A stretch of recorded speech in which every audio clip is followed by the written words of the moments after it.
Hey guys, welcome to the show before the show. Kimberly and Trish are already there. Good morning, ladies. Robert is there too. Robert.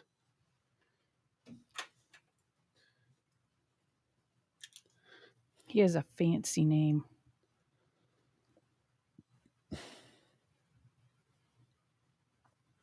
Kimberly, Trisha, Renee is here from Oregon. Hi, Renee. Thanks for joining us. Hey there, girl. Thanks for liking, subscribing, sharing our shows, peoples.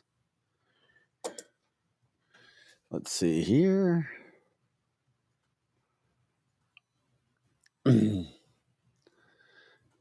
Show before the show here is we put finishing touches on things that are coming up on the show. It's chilly here. Is it chilly in Oregon too? We broadcast live out of the St. Louis, Missouri area, obviously for most people. I'm telling you right now, we've had a very mild time so far, fall into winter. We really have. Fall's been really nice. Very nice. One of the best headlines of this morning that I saw, Hamas terrorists surrendering in droves. Good. Netanyahu vowing war is nearing end. Mm-hmm. I think we're getting crazy. close to being done, hopefully.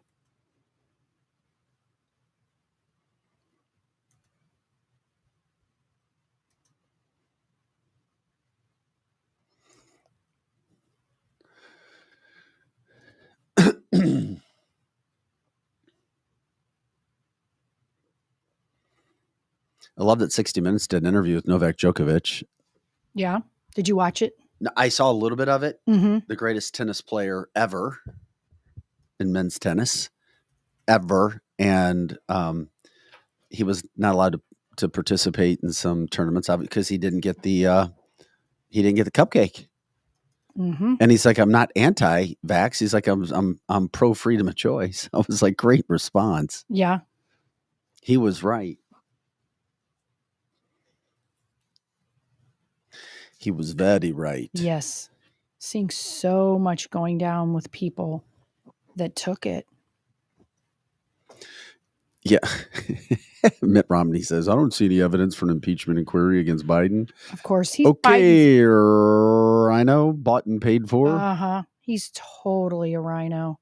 You know, he's still butthurt because he lost the election. Trump. It's all about, there's people that they can't get over the Correct. Trump pride factor. Correct. When he's like, how did McCain, that Yahoo win when Romney, I lost? Clinton, Hillary. Yep. It's like, don't even enter the ring because you will come out mentally deranged for the rest of your life. Uh-huh. There is no medication to help you.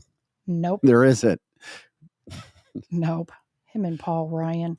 A lot of people forgot that he was the running mate, that Paul Ryan was. And so then they're like still surprised at what a rhino he is.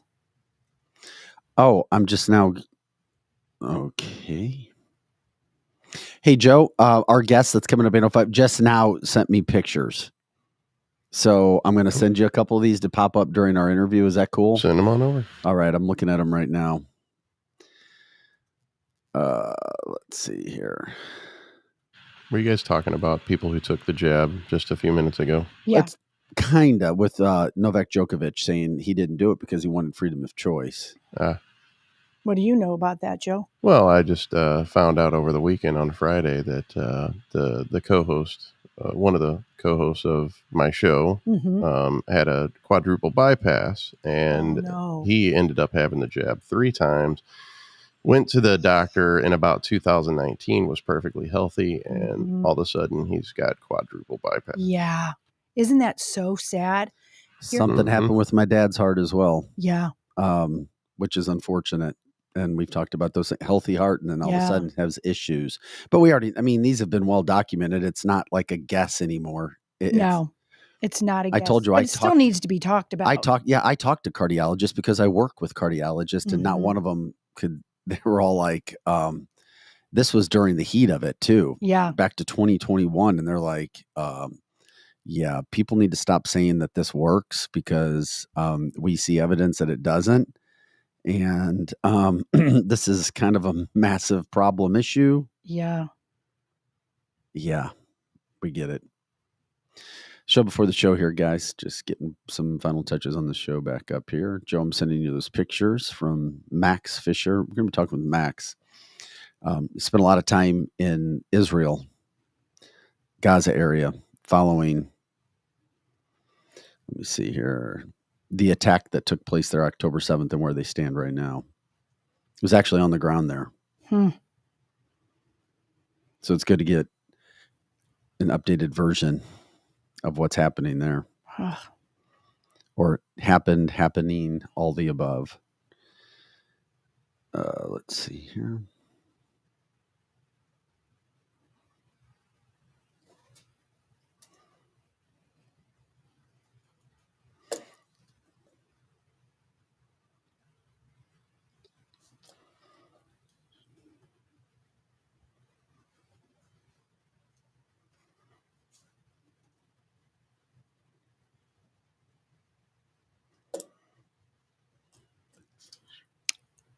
I've heard that too, Robert.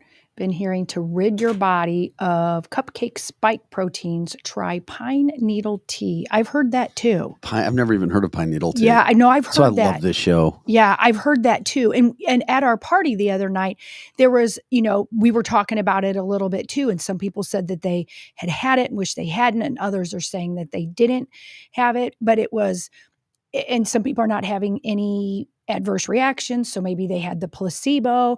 But I've heard that is, I'm really glad that was brought up, because you can rid yourself. You can also take detox your body to try, and you have to keep doing it every 3 months. Damn.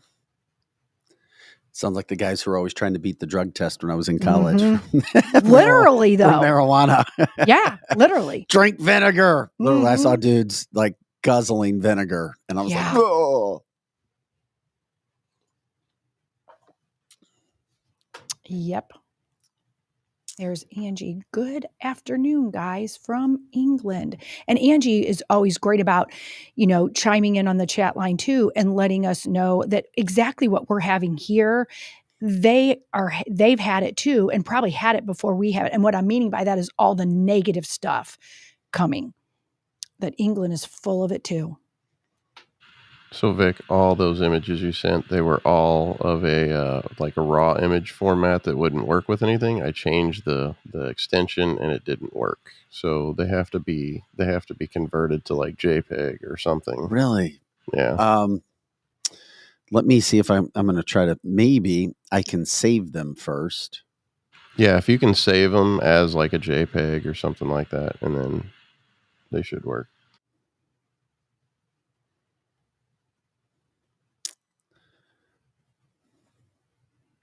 And feel free to send them all in one email.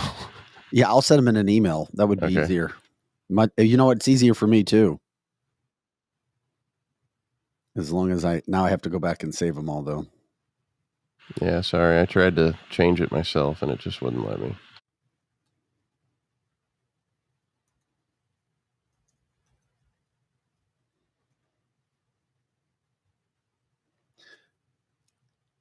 All right. Hope everybody's weekend was pretty good.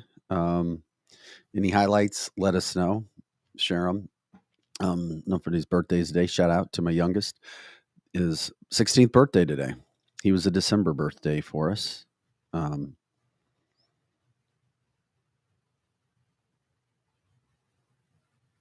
younger, let's see.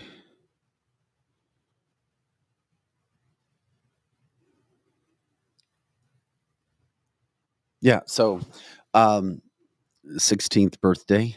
Happy birthday to Graham today. He's happy birthday, Graham. Oh, sweet 16. The colleges are trying to recruit these kids. They have their emails from school. Yeah. I had an email from the University of Missouri. Happy birthday, Graham. It's they tried to they start to recruit kids. This isn't his athletic side, just to get kids to try to go to school there. So they get their names and emails from schools. They sure do. And obviously, it seems like at 16, they already try to get recruited and they try to give them a credit card.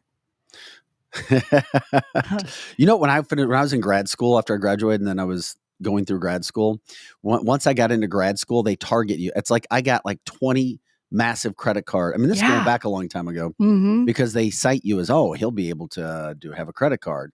But as soon as I got into grad school, that's when it happened. Yeah. Oh, wow. Thankfully, I don't have any credit card debt.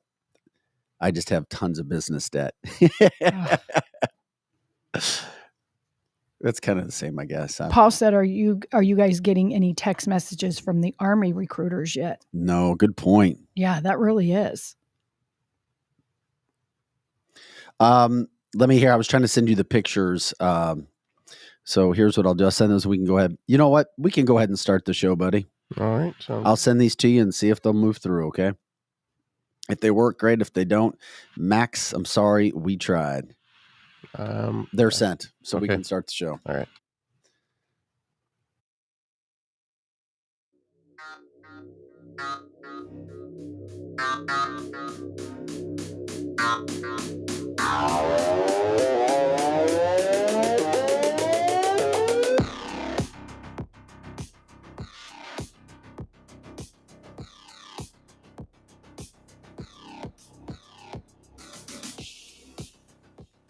Hey guys, welcome into cancelthisshow.com. I'm Vic Faust with Lizzie Sparks, Projo in the house. It is Monday, December 11th. We're glad you're joining us this morning.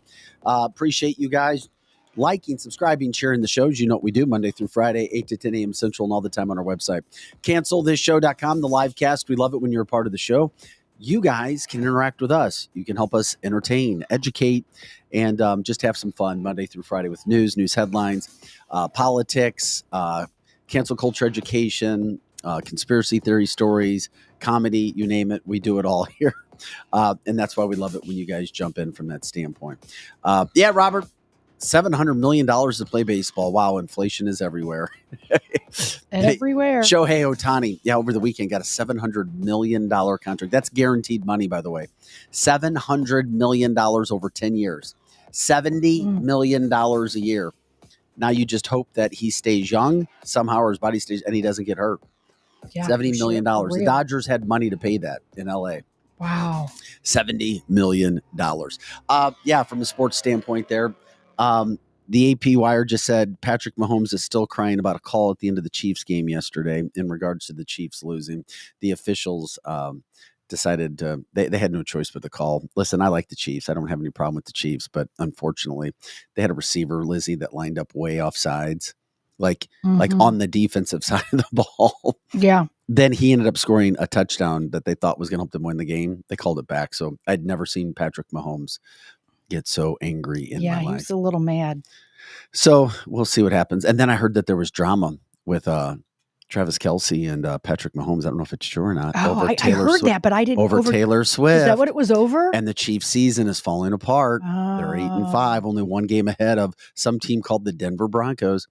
No, here's what happened. Allegedly, Kim Kardashian was very mean to Taylor Swift at one point in time. Yeah, So Taylor Swift doesn't like her. Of course she does. So then she has this new line of underwear, like pajamas, Hims. Mm-hmm. So who was the starring actor and model in all of this? Patrick Mahomes and his wife, Brittany. Okay. So that's kind of a dig. Yeah. Taylor, they're new friends. That really is. That is kind of shitty. I know it is. I mean, that's like, I remember my daughter was if talking that's about all true. If it's true, that's our pop shitty. culture for the show that Alex loves it when we talk about. No, we got some more pop culture too. Coming up on the show, Star Wars actor Adam Driver says wokeness killed Han Solo. Ooh la la. Mm-hmm. Very interesting from that standpoint. Ron DeSantis' wife, Casey, trying to backtrack on a really bad quote that she made last week. Why is she? I mean, she's in an. I know Ron is getting crushed in the primary, but now they're trying to have Casey speak, and they're doing everything they can. And I'm sorry, it's just bad, bad. Very bad. CDC director says everybody should start wearing masks again. Okay, whatever. Alex Jones back on Twitter. That's interesting. And Hunter Biden, we told you last week, indicted on Friday, 9 new charges. But is that actually helping him? So he doesn't have to testify in front of public. Yeah. So anyway, we'll get into all that. Lots to get into today. Real quick, I want to go over our advertisers and sponsors before we get into our first guest today, Max Fisher. So just wanted to say thanks again to those advertisers we have, Amini's in the Chesterfield Valley. I was reading more information over the weekend regarding how saunas are helping people live longer, healthier, clear up heart issues, blood circulation, and they're affordable when you finance them. You can check out Amini's, go there. You can actually just go to our website, canceltheshow.com. We have all the links right there, and it helps us because it shows them that you actually are going to their websites via us. From Amini's, Complete Auto Body and Repair, the fastest growing auto service center in the region, family owned. They've been offering complete experience since 1973. Of course, experienced real estate partners. If you're going to do anything from a realty standpoint, mortgage standpoint, you got to give Kathy and Steve a call. 314-276-SOLD, 314-276-SOLD. They'll take care of you. They'll help you for free. There's no charges until you do things. Route 66 Cannabis, Ham Hamrab, and Patrick for the Ostara. Their brands are all over the state of Missouri. They're kicking butt. Solar City STL. They're really busy. I caught up with Bobby, one of their owners, on Friday, and he's like, they're packed. They're getting calls. People are loving it. If you haven't used it or if you haven't tried, give them a call. They'll advise you through the whole situation. Strategic Air Services, the premier private transportation providers in all things aviation, from aircraft management to concierge services and acquisition. And they're always looking for pilots. If you know somebody who is a pilot or is wanting to train to be a pilot, they'll take that as well. Paige Measley, a peer-to-peer rental marketplace. It's called WeQuip. She owns it. Renters can go to search for items that they need that their neighbors might not have. And of course, Winty's in the Chesterfield Valley, where we did our party last Thursday. So good to see that. Went and watched the basketball game. Mizzou, Kansas over the weekend at Winty's in the Chesterfield Valley. And that does it for advertiser sponsors. Guys, it is Monday, December 11th. We appreciate you jumping in with us. I wanted to show something. Yesterday, there was a really big rally for St. Louis for pro-Israel peace in regards to what happened. This happened. It took place in the University City, Del Mar Loop area. Thankfully, from all accounts, they were peaceful. The pro-Israeli rallies are peaceful. Yeah. I'm sorry, the Hamas rallies or pro-Hamas rallies, which gets blended in with pro-Palestine, they're not. No, they're not. They're just not. And there were anti-Israel protesters there yesterday, but they didn't start any trouble. So thank God that happened. But I want to give you a shot there from Bill Greenblatt, St. Louis area photographer. Super. He's at all the big events and he gets all the really good shots. With that, we wanted to bring in today a gentleman named Max Fisher, who just spent time in Israel.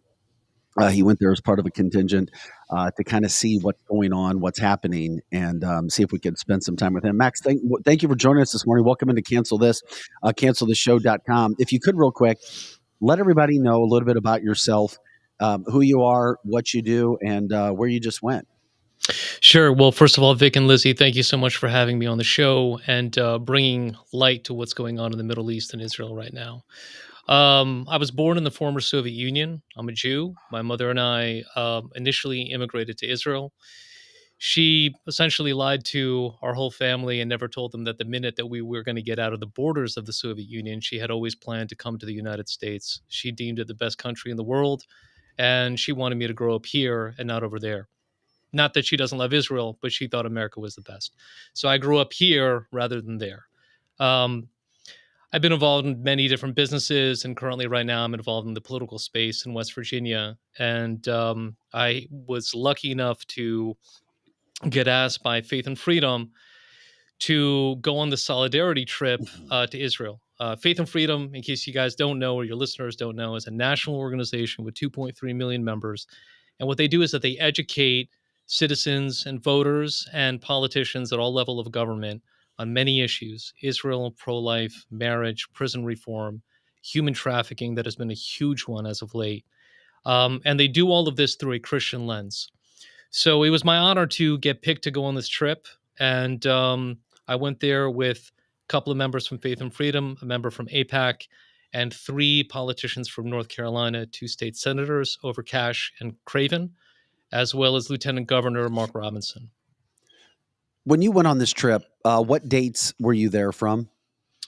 I believe that it was November 11th through the 14th, something right around that time. And what exact areas were you in? Because obviously you hear about the attack that happened on October 7th. Yep. So when we first got there, we went to the foreign ministry and we were shown video footage that, at least at that time, many people in the world had not seen yet. And it was appalling. It was barbaric. And there are now videos coming out that are unspeakable. Rape, killing of women, killing of children, horrible, horrible things that no one should ever see. After that, we went directly to Kfar Aza, which is one of the kibbutz where the massacres happened. A kibbutz, for your listeners who may not know, is a small farm. And currently, right now, it's overtaken by the IDF, but obviously we had permission to go there. And we saw a lot of the remnants of a nightmare, of a massacre. And we saw the breach in the Gaza wall where Hamas had come through. And not only Hamas, but unfortunately many, many other non-Hamas Palestinian citizens that decided to join in the barbarism. There we saw burned out buildings, burned out toys that obviously kids were playing with right before they got massacred or taken hostage, the remnants of bullets, and many things of that nature. The thing that stands out for me in Kfar Aza is that there's an organization that is called Zaka, Z-A-K-A, and they are essentially this Jewish religious kind of search and rescue unit. And what they do is they find the remnants of body parts so every single victim can have a proper burial. And when I say every single body part, I mean every single last drop of blood is what they go through to collect all of that for a proper burial. And one of the members of our delegation asked them, they said, well, what do you do when you find a body of one of the apprehended terrorists? Because, of course, eventually there were citizens that took up arms and killed members of Hamas, and eventually the IDF did get there. And the member of Zaka said, we do exactly for them that we do for our own citizens. Every human being has dignity, and every single human being, irrespective of whatever they've committed on Earth, should have a proper burial. I could tell you at that moment that I understood within my own heart that these are better men than I am. And I also understood that this story illustrates, in my opinion, what is going on right now, which is a clash of civilizations. It is the Western world and it is radical Islam. And that line runs right now through Israel. So that was down in the south. We then went up to the Golan Heights and we met with a think tank named Alma to discuss the threat from the north, which is Hezbollah, which is fantastically interesting. We met with an organization that has filled in the gap that the government has not been able to completely fill in terms of getting money and resources to the families of the hostages and the victims.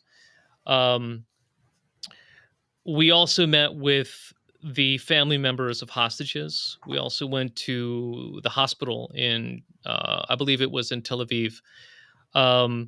We met with a young man who essentially is a commander for Sayeret Matkal, which is their version of the Navy SEALs.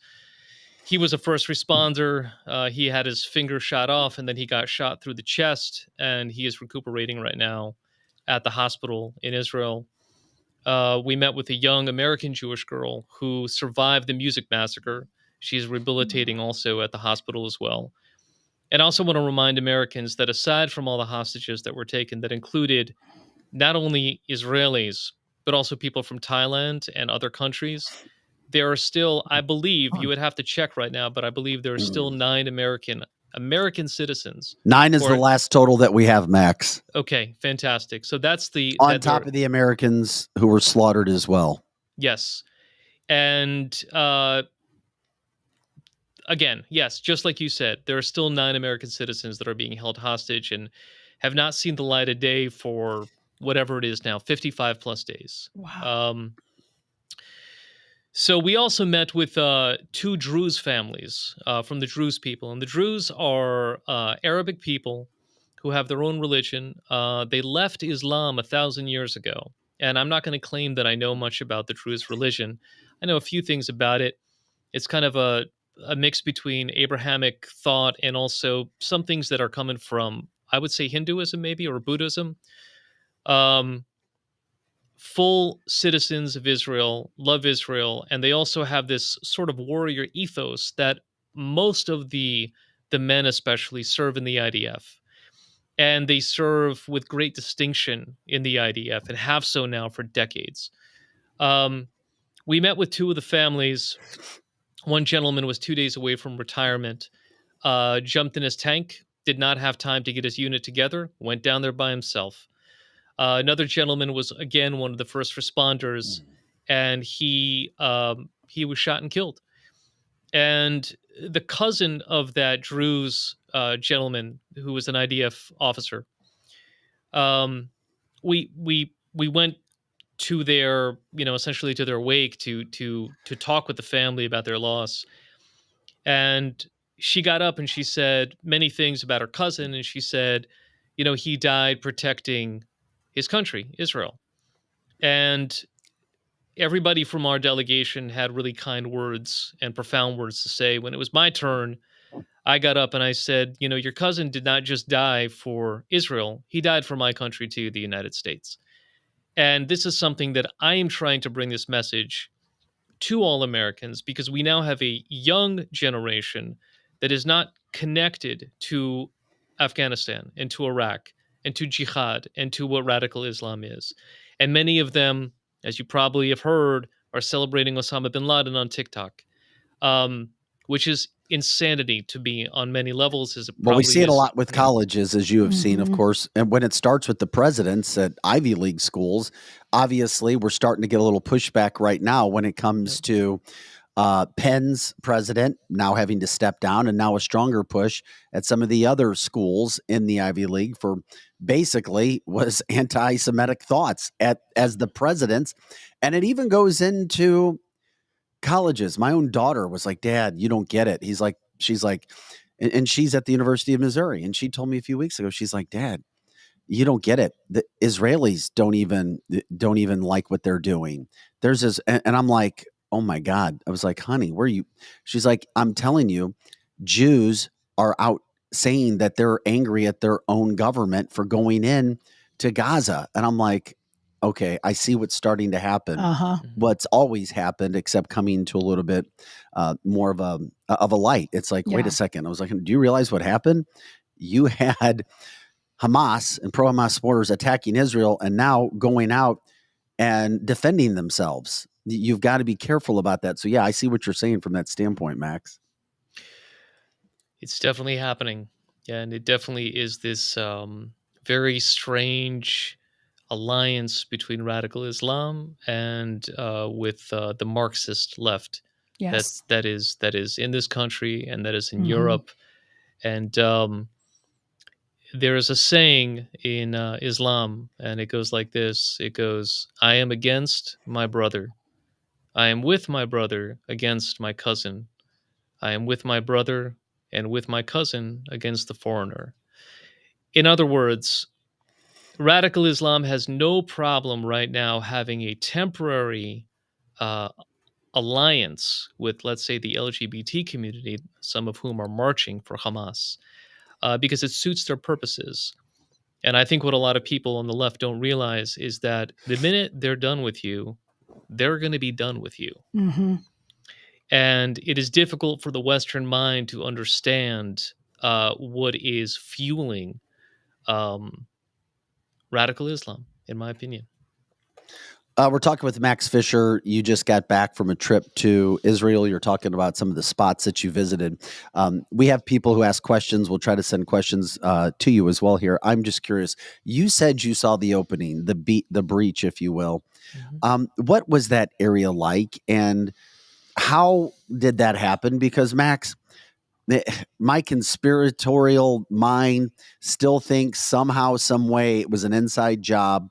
I don't know how in the hell you just bust through a wall like that in one of the most guarded wall areas in this world. Correct me. Please tell me I'm wrong. Yeah, so I don't think anybody right now knows the answer, and I think that when this war is over, they're going to, they're going to investigate this for quite a long time. And I personally don't think that Netanyahu is going to survive this episode. Some reasons that I've heard is that part of it is back to this mindset, is that people in the Israeli government started to think that Hamas was kind of basically over. Israel was very excited about the Abraham Accords. They were very excited about the fact that Trump moved the embassy to Jerusalem and that Trump acknowledges the Golan Heights as part of Israel.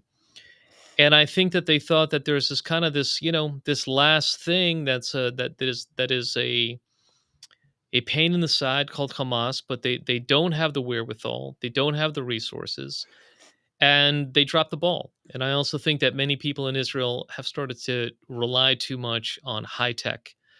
Every single time there is a weaker power that has been able to do damage to a stronger power, it is because they've been able to fight asymmetrically. So back in the days of Al Qaeda, they knew that we had satellites all over the place. What did they do? They passed notes. It was oral. They went to cheap, cell phones to communicate because they knew that we weren't looking there. I think that's one reason. I think another reason is because I think look, first of all, I think it's a multi-factored explanation as to why this happened. I don't think it's any one thing. I think another part of this is that every single time that Iran feels that America does not unequivocally support Israel, they see an opening. I think that every single time Islamic Jihad sees that there is tension within Israel, for example, Netanyahu trying to do whatever he was doing with the judicial reform that a lot of people there did not like, they see the tension, they see the split, and that's an opportune time for them to attack. So I think that those reasons are there as well. But I think time will tell, and we'll find out when they investigate, because trust me, the Israeli people are demanding to know why this happened. We're talking with Max Fisher. Max, I appreciate you coming in today to talk to us about some of the items. And if anybody has questions, feel free to write them, and then we'll ask those to Max from that standpoint. Max, I had one other question. Can you please explain, not looking for an hour lecture right now, and I know it's a massive topic, but where does this sit right now? Because we have updates today, even literally on Fox News, where allegedly you have, quote, several of Hamas members turning themselves in right now, and even Benjamin Netanyahu saying this war is nearing an end. And I'm like, what? Really? I'm sorry, but what is the question there exactly? Is that? Do you find that to be truthful? Do you think the war is coming to an end? Are they really just turning themselves in right and left? Because that doesn't seem like Hamas. In the particular, I think that could very well be true, because the thing again is that you have to understand Islam, and in Islam, there's something, first of all, called taqiyya, which is deception, which is completely allowed in warfare. And there is, we saw it with ISIS quite a bit. Absolutely. So when they see that they are in a weaker position, they are allowed by their own doctrine to turn themselves in, to be subservient to the enemy. I think that they understand that they're not going to be a match right now for the IDF coming into Gaza. In the long term, I don't think this war is over at all. I think that this is just one battle, one segment in an ongoing war. And the question is, what's going to happen afterwards? So even if all the Hamas members turn themselves in, then what? What happens next? Right. That's the question. What happens next? And I agree with you. This may be just one little battle, but the whole war isn't done. And it just proves how much propaganda we have going on, that even here in the United States, you could listen to Fox, who's saying the war is just about over. And then you can hear someone like you that is obviously very knowledgeable on this subject is saying that's not the whole truth. Then you can go over to OAN or Newsmax, and they're all saying something a little bit different. Why do you think that is the case?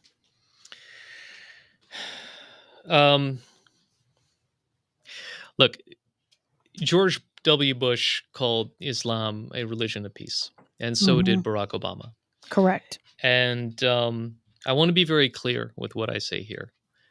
There are millions of peaceful, decent, beautiful Muslims who live in this country, who live all around the world, that are busy taking their kids to school, running their businesses, living their lives.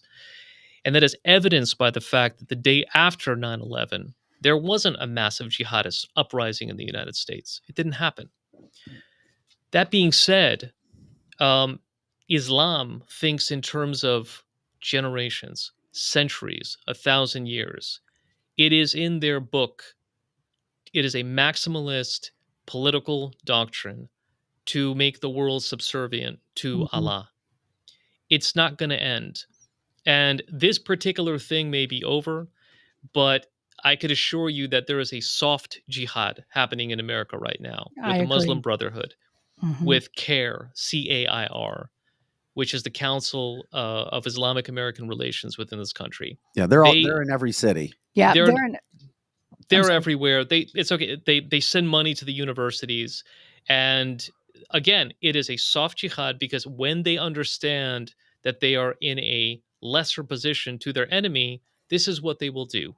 They will meet their enemy on their terms until, of course, that calculus changes, and then they can become violent.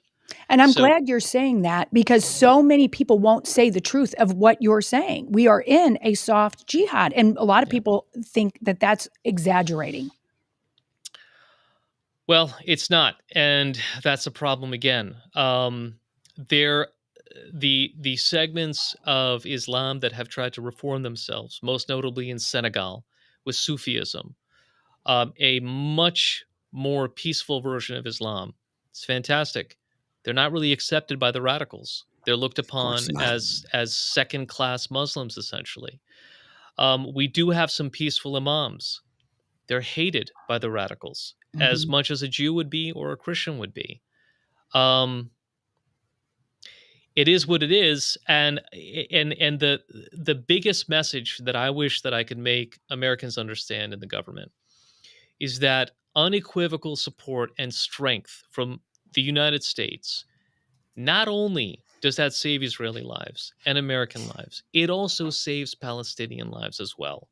And the reason is because, again, that in Islam, if they feel that they are against an enemy who is invincible, they are allowed not to attack. It gives them a way out. They can wait. It's a temporary truce.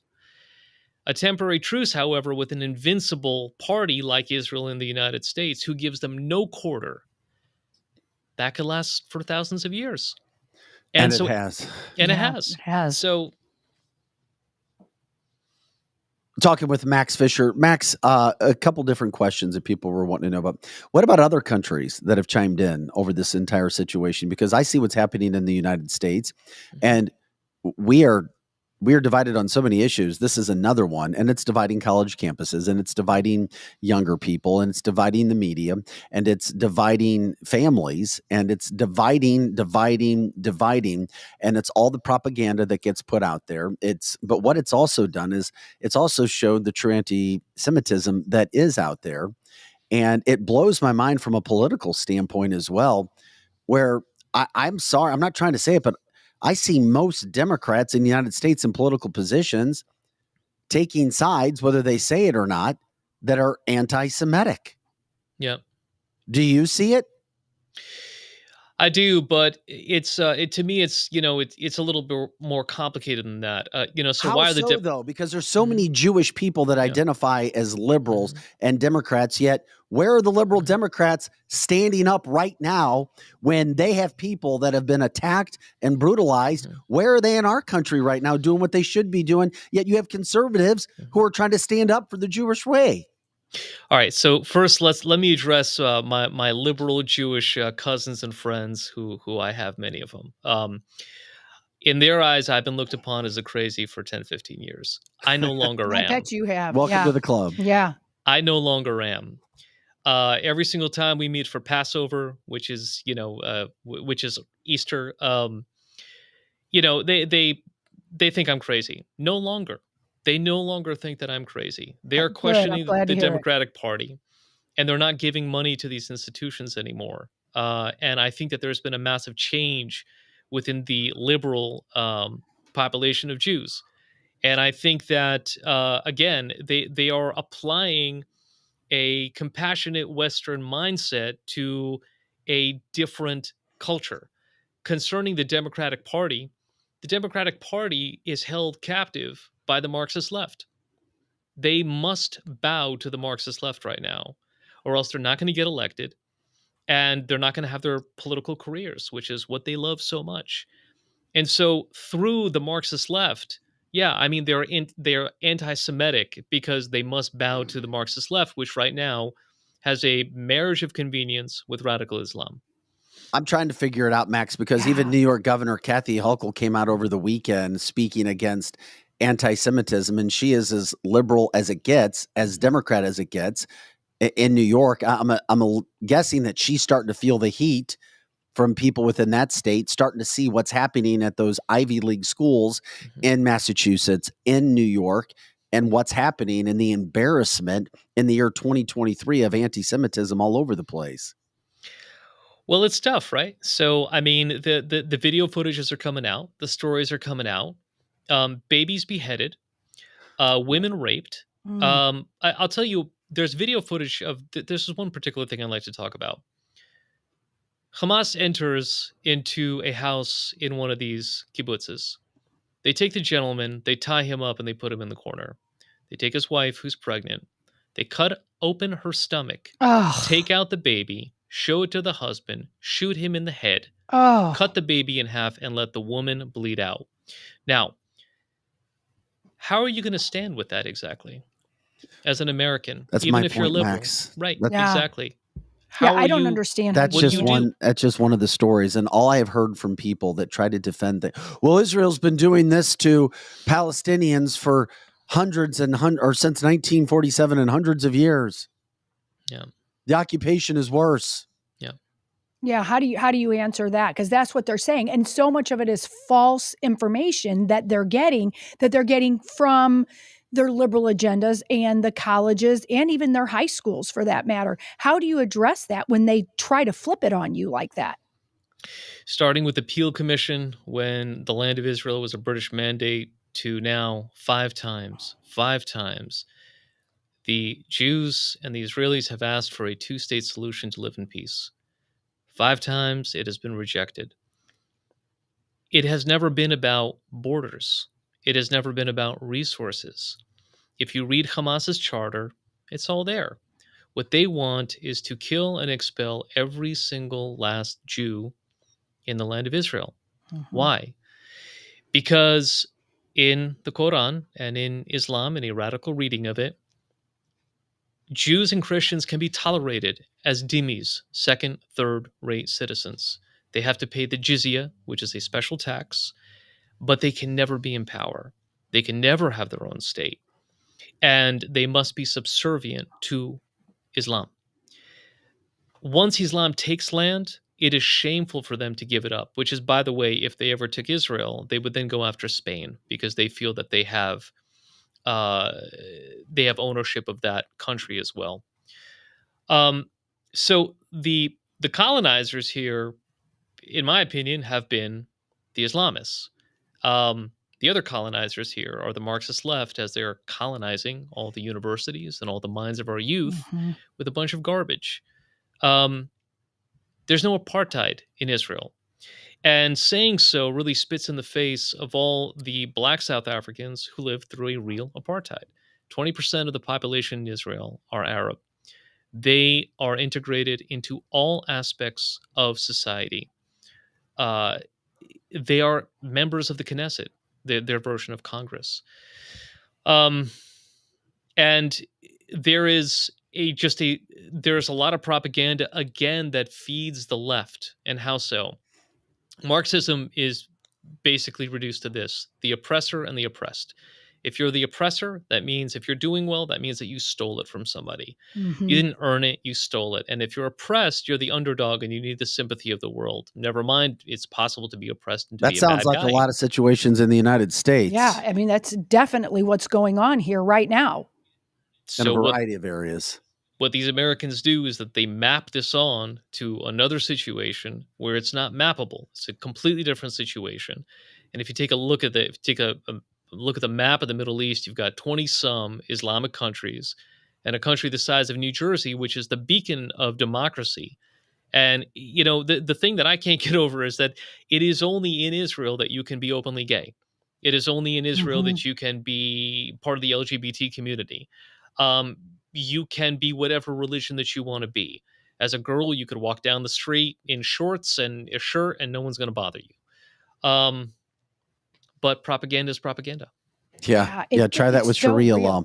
Robert says, everybody, we are the kafir, Kafir. Mhm. Ask the Palestinian sympathizers if they even know what that means. Could you explain? So we're the infidel, right? The enemy, Mhm. essentially. And Okay. and that's that's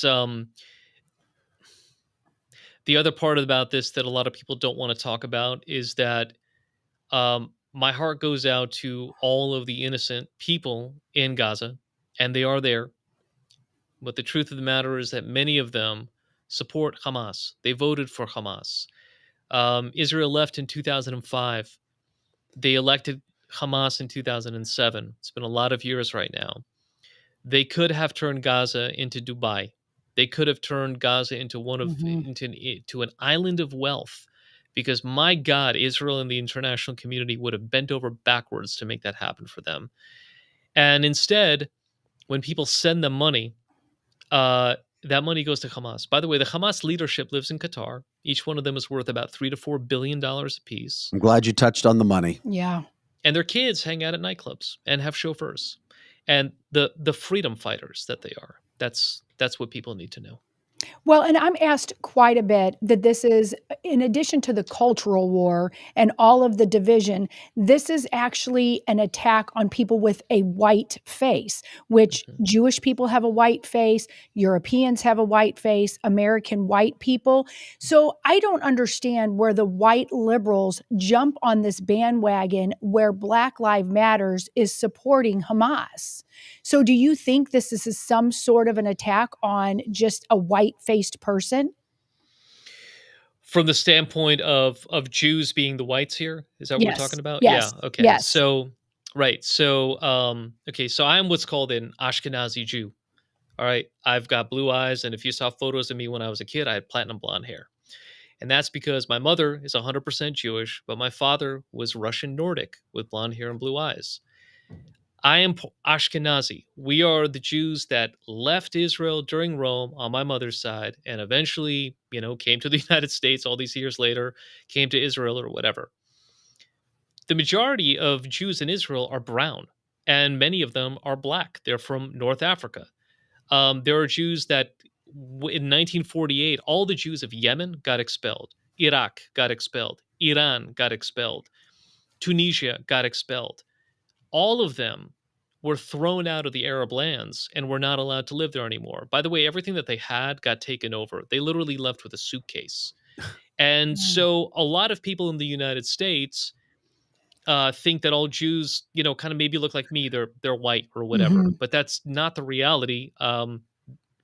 Ashkenazi Jews happen to predominantly be in the United States, but that's not the case in Israel at all. The other issue here that goes on here, of course, in the United States with the skin color thing is that, listen, is brilliant. If you can get people to stop believing in God and make sure that the top of their pyramid is their skin color and race, well, then Yes. you divide everybody. And e pluribus, uh, disappears. From many to one in Mhm. America disappears. It's Guess what? dividing all of us. That was associated with the BLM movement as well. Yeah. When you break it down, what happened in the United States, many people don't even understand that. But if you look at the concept of where it started, same thing in the United States. Everything you just Mhm. said right now applies to BLM too. So I guess it could be used in a variety of areas. I think so too. And I think the problem is that, Americanism is failing right now in front of my Yes. eyes. And it's a problem, and it's our culture, and it's our way of life. And Americanism, to me, fundamentally, is based on Judeo-Christian principles. And one thing that I could tell Americans, and I say this as a Jew, by the way, I was born a Jew, I live a Jew, and I will die as a Jew. But the greatest force for good on this planet is Christianity. We don't have the numbers. We're under 20 million, and I America most definitely is the land of religious freedom, absolutely. But it is predominantly built on a lot of Christian ideas. Yes. And I hope that this country does not lose that. I agree. I think the attack on religion and trying to make people atheist gives no one a moral compass. And when you don't have a moral faith base, you are much easier to coerce into all of this division. Yeah. When we're on the subject of that, and I don't know if this is something that you can see from the comments or if you can even see it, and I don't know if this is a subject that you know or not. Robert says, can you explain the Khazarian Jews, as he calls them, fake Jews who use Judaism to infiltrate Israel, i.e. the Rothschilds? Are you familiar on this topic by chance? I'm not sure what that is. He may be talking about this idea of Turkish Jews going back to the 1600s. It's something I really don't know much about, to be honest with you. All right, just thought I'd throw it Yeah. out there because some people Yeah. were asking questions from Sure, the sure, point sure. of things that can happen. Can you please explain why Israel can't stop when it comes to the ceasefire of what's happening right now? Because as you know, Mhm. Israel bad, Hamas Palestinians good, Sure. because Israel responded after October 7th, and there's no way to eliminate the enemy when they take innocent hostages and use them as shields. So it gives time Hamas to regroup. It gives time for Hamas to again take in supplies that are being given to them by all sorts of people like Iran and Qatar. Um, and the problem is, of course, is that it's not really a problem. Is that the IDF, and this is not just me. You could talk to this about other military generals from other countries as well who have cross trained with the IDF. Um, there is no military in the world or the history of the world that takes more precautions with civilians. Unfortunately, this situation is 1,000 times worse than Fallujah. It is urban combat, and it's very, very difficult, especially when Hamas uses their own citizens as human shields. I'll give you an example. A lot of times people have heard about, oh my God, Israel is cutting off the electricity to the north of Gaza. Okay. Why are they doing that? Why are they cutting off the electricity and the water? They're doing that to try to force them to go to the south so they can clear the north and get all the citizens, the civilians out of there. There's another aspect of this that people don't seem to understand. Take a look at a map. Take a look at the south of Gaza. They share a border with Egypt. What has Egypt done exactly?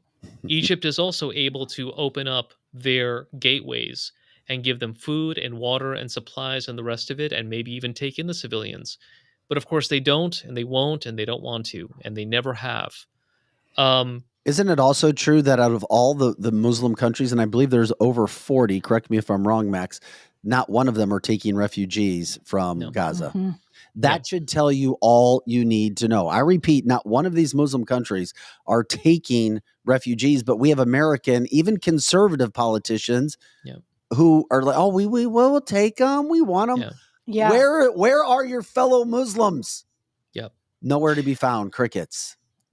Yep. It's And that should silent. tell you a lot about the faith in itself. Yeah. Well, listen, one can argue that some of the worst violence within Islam is within Islam, Shia, Sunni. and many other sort of different, delineations of otherness within Islam itself. Um, Jordan will not take in Palestinians from the West Bank. This is because of the 1970s with Arafat and Black September, where they went there and then they tried to kick the king out, King Hussein out, and he said, "You know what? I don't think I want any part of this."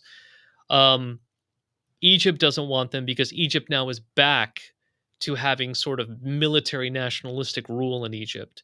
And so to get a bunch of jihadists, they have no interest whatsoever. That is a huge problem for them that they don't want.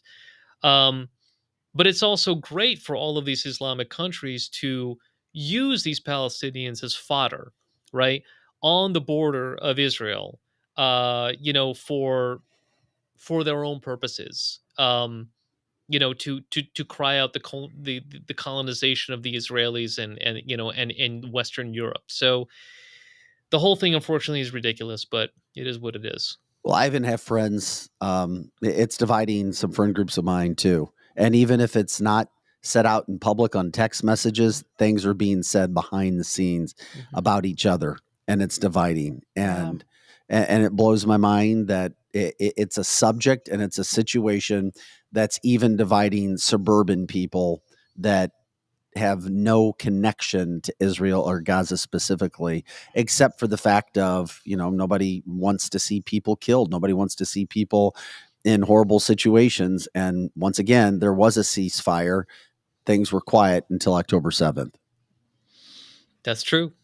But those people should also understand that there is actually a genocide going on right now in Sudan, in Darfur. Behind it, it's a complicated situation. I'm not going to get into the geopolitics, but behind it is also radical Islam.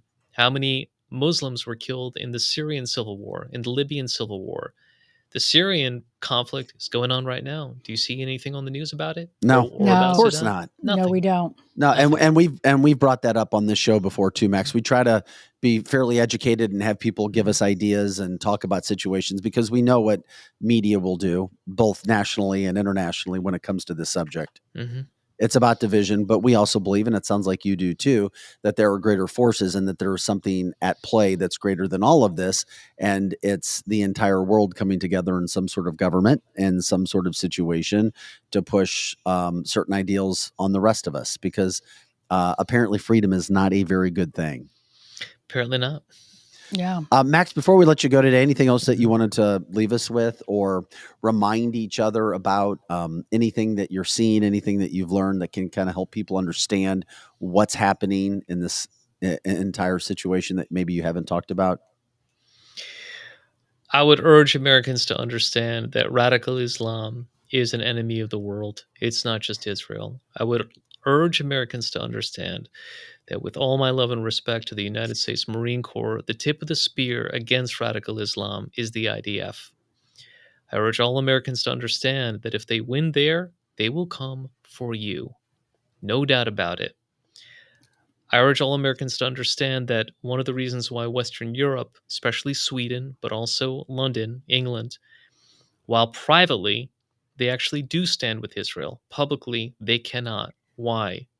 Because of their majority minority population of a lot of Islamists that are there, and they don't have the resources to deal with these problems.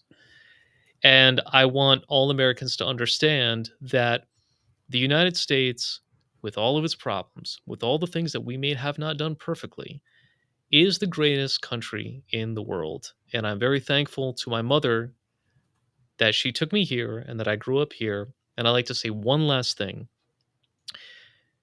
There is one farm in the south of Israel that took no casualties from Hamas. Why? Because there were older men there who had access to their rifles. They were able to fend off every single last Hamas, and they took no casualties, no hostages whatsoever. Anybody who's trying to take away your Second Amendment right here in the United States has other plans for you, and please remember that as well. Very well said. Very well said. Hey, Max Fisher, we appreciate it. How can people support the group that you're with again? Faith and Freedom. You could take a look at them online and become members and donate and find more information about us. That's Faith and Freedom. And we're everywhere online. We're easy to find. Max, we appreciate everything you've done. Thank you for the education, and we'll keep in contact. If there's other information that comes out, or if you have any sort of situations going on, please let us know. All right, bud? Thank you very much. I really appreciate it. Thank you, Vic. Thank you, Lizzie. All the Right. best. Thank you for all your time. And thank you Thank for your technical greatness and genius there. You look Oh, good. You sound that's great. Yeah, Bob you right did. over here. Bob, Well, Bob, my you did a buddy great Bob here job. got everything together. Well, there's always So- somebody behind the scenes, Yes. Joe and others that make it look good we and need sound them. good. We need those Joes and Bobs in our life. All Oh, right. and one other thing. Come here. Come here. Oh, I here. heard. I thought I your heard, dog. baby. Up. We This heard is your dog. Cage. Wow. Age. He served in Afghanistan, and Oh. he is wounded. He's a wounded war dog, and he's adopted by me, and he's a vet. So Oh, okay. I thought I liked you, but I'm a German Shepherd girl. We Yeah. got one too. Yep.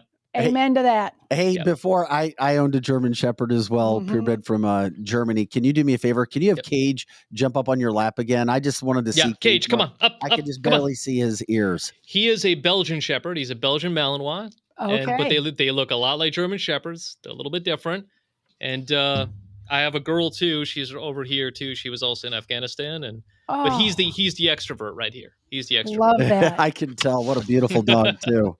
Thank you very much, guys. Hey, Max, have a great day. Thank you. I Thanks. You appreciate too. it. Thank And, you, guys. Happy Hanukkah to you. Thank you very much. Merry Christmas. Happy All New right. Year. All Yeah. the best to you guys. Thank That you. sounds Thank good. you so much. What a great time with Max today. He was wonderful. Yeah. Just Yeah, wonderful. super, super, super smart. There's no better way to end. With that dog. baby. Oh, how could you not love? That's the one thing in this world that I notice can bring almost anybody together, unless you're just a mean, heartless soul, is a dog. Well said by Donna. Thank you for your service. Whether it was Cane Yes. or Cage, I couldn't tell. I couldn't tell either. I think it was Cage, but I'm not sure either. So, but Cane or Cage. We appreciate it. This is Handsome. cancelthisshow.com. The Israeli story and what's happening, it is back in the headlines. It's back in the news. We were grateful that we were able to, the story never left, but more so now today too. Mhm. We're able to get Max in today with Yeah. some of the things that are going on right now, because there are still American. First of all, there's hostages. Then there's American hostages. And we seem to forget. I always say, remember the scorecard. You Yes. have to remember what happened and where you are, so you don't continue to make mistakes or go down a path, because we all know time can make you forget some things. And not those who were hurt, but those people who were around. There's still 9 American hostages and Yes. people that we don't, including women, that we don't know their whereabouts. Correct. Americans were slaughtered there as well. These are Americans on top of everything else that happened. And we still don't know their whereabouts. And we're still being put under the thumb Mhm. of terrorists. These are terrorists.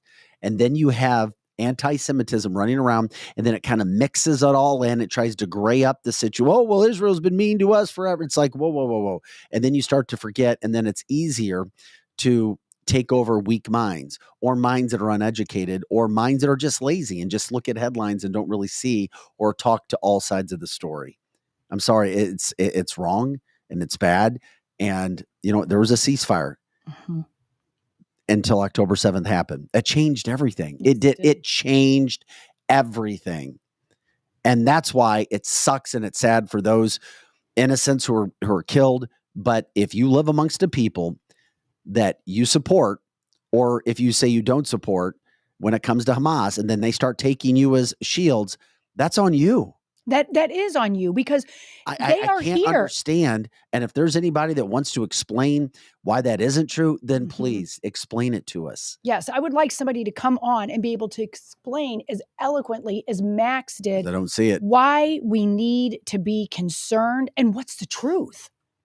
And you're right, people don't see it. They're very uneducated. It just astounds me when people start going on and on about how Hamas is the actual victim here. They're just so uneducated, and there's so many people that believe that. And we know why. I mean, it's our education system. Donna says, united we stand, divided we fall. Exactly. Yes, that was a great guess, having Max Fisher. We appreciate you guys jumping in and supporting us. The thing that confuses me about it all is you guys were talking about how Hamas is turning themselves in and it's coming to an end. I could have swore I saw an article or a video or something over the weekend. My algorithm's a little different than your guys', but it was Netanyahu calling out for other nations to start helping because they need support, they need help. Correct. Yeah. So how is this coming to an end if he's calling for other nations to jump in? Well, he's vowing the end is near. Yes, and that's what he's saying. Just, whether who knows if it is or not, but you always want help. Gotcha. You can end things quicker. And well, of course, he wants more money, I'm sure. Of course. You've got to get. I mean, when you're fighting a group that is funded by multiple billionaires from Dubai, think about that. Yeah. And there's always something there. The United States, by the way, did block efforts at the United Nations to pass a resolution calling for an immediate ceasefire in Israel this past week as well. So Israel is currently trying to hunt down the Hamas leader. He's believed to be hunkered down in the terrorist group's tunnels beneath one of the cities there. So but in the midst of everything that's happening there, you have Harvard staff backing their president with anti-Semitic comments. You have, George Washington University faculty backing Hamas right to resistance. Mm-hmm. I mean, so these things are, it absolutely shocks me that this is happening.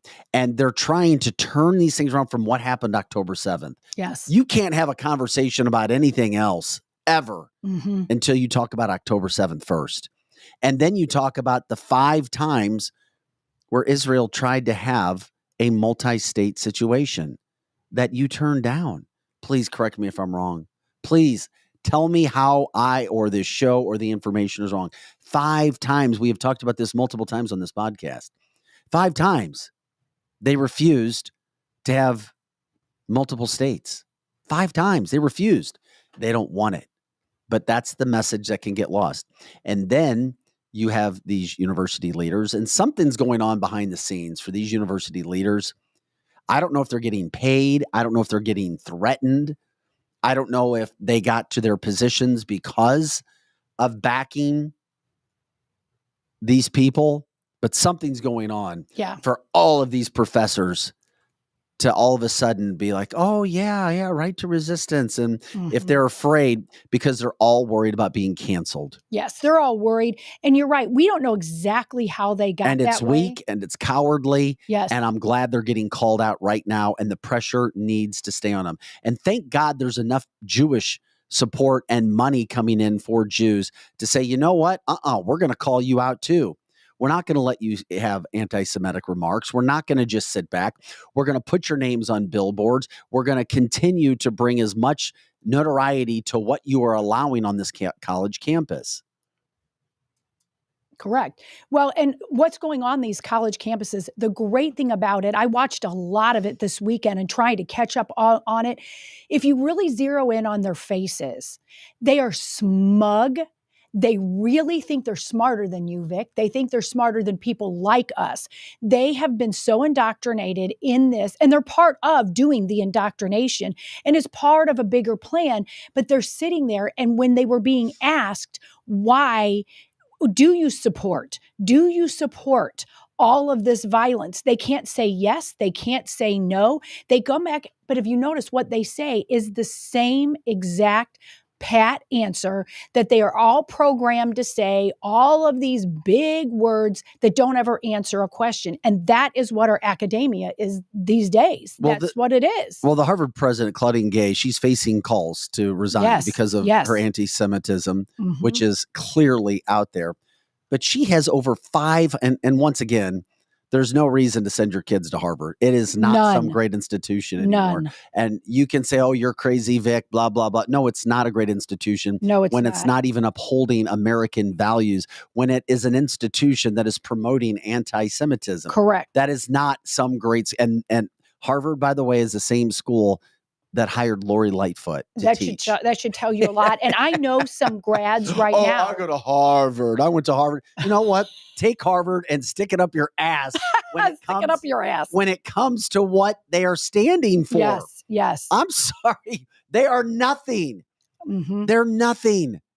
No, they're so Black Lives Matter. But driven. over 500 faculty members from Harvard supporting murder, supporting rape, supporting the brutalization of women and children and men, signing a letter backing their president after the anti-Semitism hearing. Yeah, that's awful. And it just shows they're so contradictory.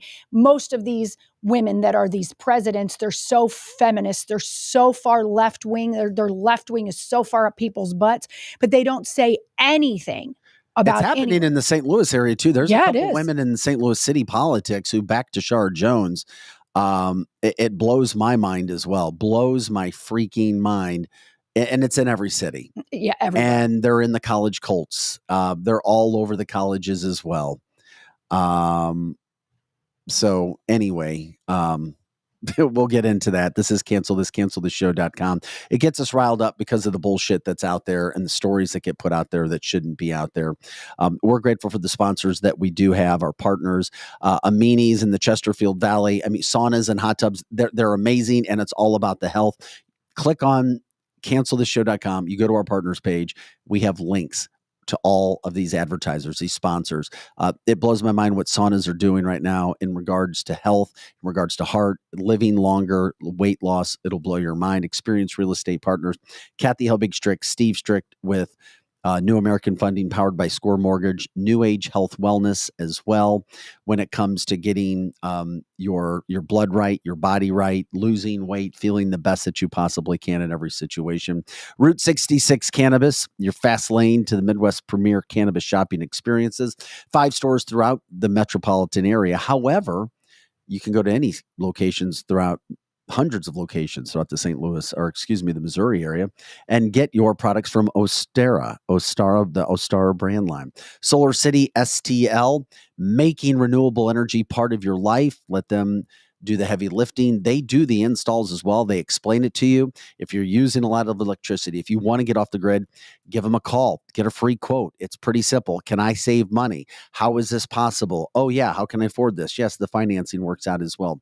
Strategic Air Services in the Chesterfield Valley when it comes to premier private transportation or anything aviation. They're looking for workers. They're looking for pilots, people who want to be pilots as well. WeQuip, a peer-to-peer rental marketplace where renters go to search for items that they need that their neighbors may not have. You literally rent items from people, or you can put items on there yourself. We have all the links. It's very simple at cancelthisshow.com under the partners page. And of course, Winty's Food Shack and Saloon, the original shack. They've got the best pizza, burgers, wings, smoked meats you're going to find throughout the St. Louis metropolitan area. I'm Vic Faust with Lizzie Sparks, Pro Joe in the house as well. We've got so many other topics to get into today. I mean, a lot of stuff to get into. It is interesting as I look at this really quick, because I kind of felt this. Alex really wanted us to run this. Chris Tucker Express says Adam Driver did not blast wokeness. He literally read a joke about wokeness that was written for him by SNL writers who love to make fun of the anti-woke crowd. I agree with you. Mm-hmm. And do we have that soundbite, Joe? We'll play it. This was from Saturday Night Show, and then you guys can make it. I agree with Chris. I don't think he was really going overboard. He was reading a joke, but here's what he said. People to stop coming up to me on the street saying, you killed Han Solo. I didn't kill Han Solo. Wokeness killed Han Solo. I love the line regardless from Saturday Night Live in regards to writing that in there. And we do know that Saturday Night Live goes after woke. They go after the whole woke agenda and trying to cancel people. So thank God Saturday Night Live is trying to do some of that. But that's confusing to me. Isn't SNL like really left? Mm-hmm. But not when it comes to comedy, and not when they have had several situations over the last year, Joe, where they make fun of Biden, where they make fun of. Well, I mean, Nancy they have Pelosi. no choice. Right, I mean, they have no choice. They have SNL has been insufferably but for a woke long until time, this year. Yeah, but for a long time, like Lizzie says, they were that way, Joe. Yeah, they can't. They can't deny the current president. Yes. I mean, they could make fun of Trump all they want, but this one's gold. Correct. For comedy. Years ago, they were politically funny on both sides. And then for the better part of a decade, they were so woke, people just stopped watching it. And all they did was make fun of Trump, and they didn't make fun of all of the other good characters. Now, I think this year they're trying to unwoke themselves. And I give credit to one person, Dave Chappelle. And not that everybody on the right's going to agree with Dave Chappelle, but the fact that SNL could look at a guy like Dave Chappelle who said to cancel culture, screw you, F you, I don't want anything to do with you, go after me, I dare you. And he succeeded. He beat the mob. He beat the minority mob. And because he was able to do that, I felt like Saturday Night went, oh, okay, it's all right. We can do this. I stopped watching them when they left Netflix anyway. So. I don't watch it. I don't watch it either. Yeah, I don't watch it either. I used to love it so much, and now I just can't even waste the time on it. Lena says, and we appreciate the interaction. That's what really helps make this podcast so great what it is. We are discussing DeSantis' nickname in class at the moment. And I love that. And what does that mean? DeSanctimonious? Yes, I'm sure that's what they're talking about. And probably what we were talking about before. And Lena, for any of you who don't know that, is the daughter of Paula, who's an avid listener and a great friend of mine. And she was at the party, and Vic noticed how mature she is. Oh, yeah, absolutely. Yes. And so we will be having her on Christmas break to talk about all of the type of things she's talking about on the chat line about what's going on in our high schools today. It'll blow your mind. It's also, when it comes to politics, those things are going on. Yeah, it's easy to make fun of Biden, but when he puts all this crap out there. Did you see that he has now incorporated Hillary Clinton into trying to revive his campaign? Yes, I saw that. That's how desperate this has become. Joe Biden has asked Hillary Clinton to please help. Hillary Clinton, are you against Donald Trump? Can this get any worse for Joe Biden? If he hasn't sold his soul yet, this is an indicator that he just did. Oh, my exactly. God. Oh, my God. I mean, it is as bad gets. On Friday, he made up another new word. Another new word. I mean, and the sad thing is that there are effing dumbasses laughing and clapping with him. They don't even understand. I'm sorry.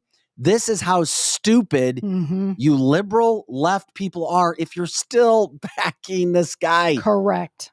I mean, look at that face. Look at that. What a dumbass. For our listeners on the podcast, we have a picture of Joe Biden before he's getting ready to talk. And, I mean, just the first few frames of this video got me.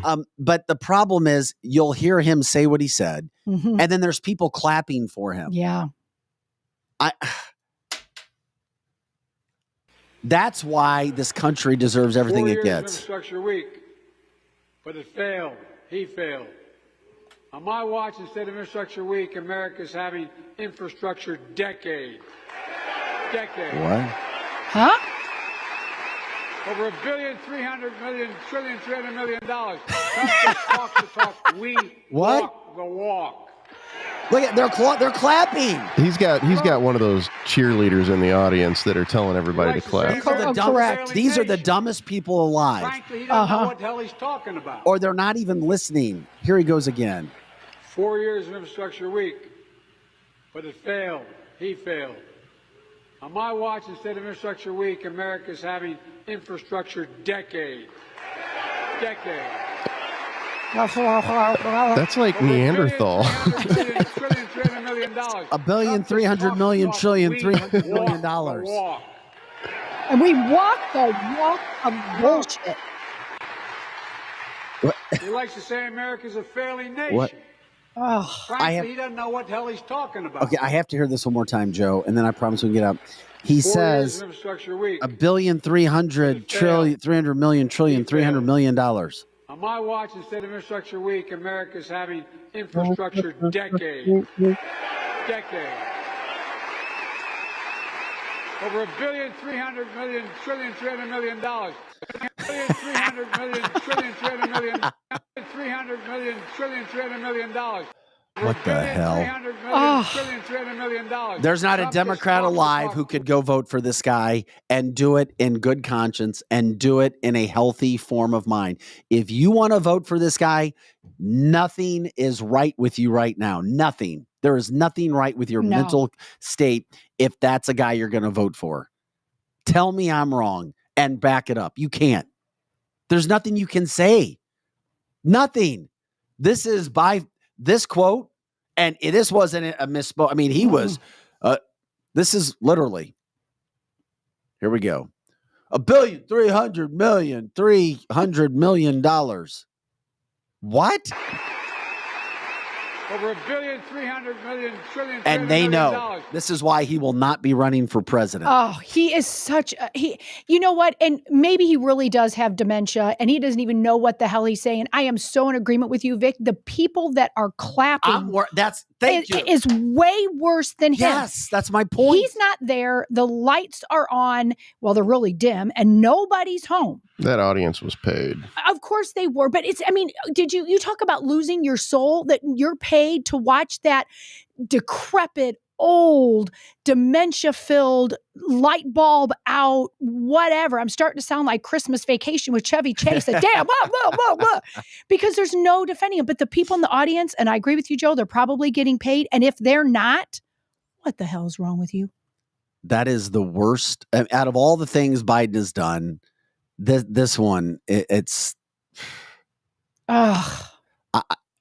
Yeah. Democrats, tell us we're wrong, because you know we're not.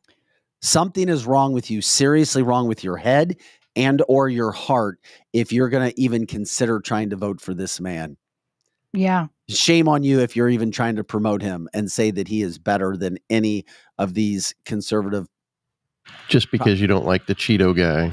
And if he's better than RFK Jr. or anybody else. This is a massive, massive problem. Yeah, that had to be either canned laughter or Joe's right. There's some sign that says applaud here and they're just doing it because can people really be that dumb? Well, just like on SNL, it's a perfect example. They have somebody that stands in the front of the audience, that faces the audience and tells everybody, gives them hand signals and stuff on when to clap, when to applaud, all that. I never wanted to be one of those guys where, he's so angry, right wing, blah, blah, blah. But Democrats, you don't have a candidate. You can't vote for that. No. You can't vote for that. That's why nobody will text or call or do whatever, because they know you're going to get embarrassed if you try to stand up. Correct. That's why Democrats are not standing up for him. That's why politicians who have been elected to office are not standing up for him, because they know he is an effing moron. He is an abuse of anything political in this country right now. And then now they're trying to bring in Hillary Clinton. I mean, that is the dumb of the dumb and the desperate of the desperate. She's going to get women? Hell no, she's not going to get women. And if that's good enough, Hillary Clinton, unfortunately, to I get think she your will. Vote, how? But they do. Just because Joe's she's a right. woman and that she'll support abortion. That's really a lot of women. That's all they saw during Trump's whole thing or it's not even really Trump. It was just Republicans that voted to the abortion issue is one I always bring up here that I said the Democrats have. And I'm telling you that is still a very strong stance on a lot of women. Well, and Republicans need to stop it with the abortion issue. And the reason why they need to stop it with the abortion issue, it's already gone back to the states, which is exactly where it would be. If you want to go kill your baby, go to Illinois and knock yourself out. I think that's an awful thing to do, but you can do that. It's gone back to the states. So stop talking about it. The pro-Palestine, pro-Hamas people are all the ones who got really jaded over the abortion issue. You're exactly right. It's all part and parcel. It's that same person. It's that unenlightened, uninformed, unintelligent, extremely woke, probably not all that smart. I just feel bad. I wouldn't saying unintelligent is pretty strong. I would say that these people are definitely very only give a shit about what they care about and not what other people care about. Good point. So they're selfish. You're calling them selfish. Well, to a certain extent, because I understand caring about the things that you care about, but there are definitely other things going on here. Yeah, there's a whole psyche of a person that can do that. I'm going to tell you right now, there's no way in hell Hillary Clinton moves the needle for Joe Biden. None. And if somebody's telling me that all it takes is Hillary Clinton to move the needle for women for Joe Biden, then shame on these women. And these are a bunch of very misguided, uneducated, goofy people that would then all of a sudden go vote for a man who can't even finish sentences. And not only are they uneducated, they don't have hearts. Because if these women had hearts and really cared about themselves, their families, and this country, truly had hearts, they would understand that this man is hurting people. He's not helping people. That is very, very true. Tell me I'm wrong. Prove it to me that I'm wrong. You're not. You're not wrong in that issue. Coming from a woman. I mean, you're not. As a woman who has talked to people on both sides of this, the women who are okay with Hillary Clinton is exactly what I said before, with a combination of what Joe said. They're right. They have to be selfish. It's me, myself, and I. It's my body. It's my choice. They didn't give a frick when they were trying to put a jab in people's arms. They're just so into their own headspace of, I will say this, of uninformed, unintelligent. Well, they think that, if somebody's going to take their rights, that they might as well go with whoever they choose, which I guess they think that Hamas is going to be, better or whatever. I don't know. But their rights on the abortion issue, they have not been stricken. It's gone back to the states. You can have abortion. The states are where it should be. Exactly. Absolutely. You can have an abortion. And if you don't like what your state's doing, move. Get the F out.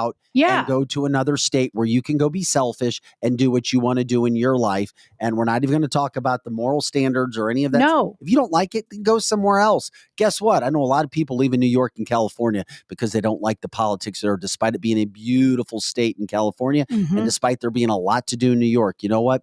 If people know that those are liberal states and they're not changing. So you know what? Conservatives have to leave. If you don't like that in Missouri, get the F out. Yeah. That's what it is right now. Get out. Go somewhere else and go make your life somewhere else or deal with what the states are. It makes sense to me. It doesn't. I hear LA is really nice this time. Yeah, go to LA and go kill your baby if you want to, for crying out loud. The thing that frustrates me is the fact that you have people who are going to support a Joe Biden or even consider supporting a Joe Biden when week after week we show you these comments, we show you these laws, that local news media is too cowardly to show you, that national media is too coward to show you, except Fox and OAN. Yeah. Yeah, there's very few that will show any of that. And because I do care about broadcasting and media and doing things the right way and giving the full story. And I hate it that Americans don't get it. And most Americans are not demanding it because our lives are too good and too easy. For sure. We have it way too easy still. Don't rock the boat, Vic. Yeah. I was told that a couple times. Yeah, we're told a lot that we're rocking the boat. And actually, we're only speaking the truth. Even on the abortion issue, it is already at the states. Go to the state that you want. And that makes us a radical right person because we're controlling their body. Actually, no one's controlling your body. Go to where you need to go. Jeannie says, I have family in New Jersey. They are moving back to Missouri. They can't afford to live there anymore. It's really bad. Yeah, welcome to blue politics. Yep. Welcome to blue economy. Yep. It's what happens. Robert says this is what they want conservatives to leave. It's called the curly effect. Yeah, it's definitely a curly effect. That's for sure. And we have to protect then our red curly effect states like in Missouri and and Oklahoma and some of these other states that are very red because these blue people are creeping in. And we've talked about that on our own county council. You've got to vet your candidates. I love the fact that the Biden administration is trying to rely on a loser like Hillary Clinton. Yeah, that's ridiculous, isn't it? She's not even a winner. I mean, it's not like bringing out Barack Obama.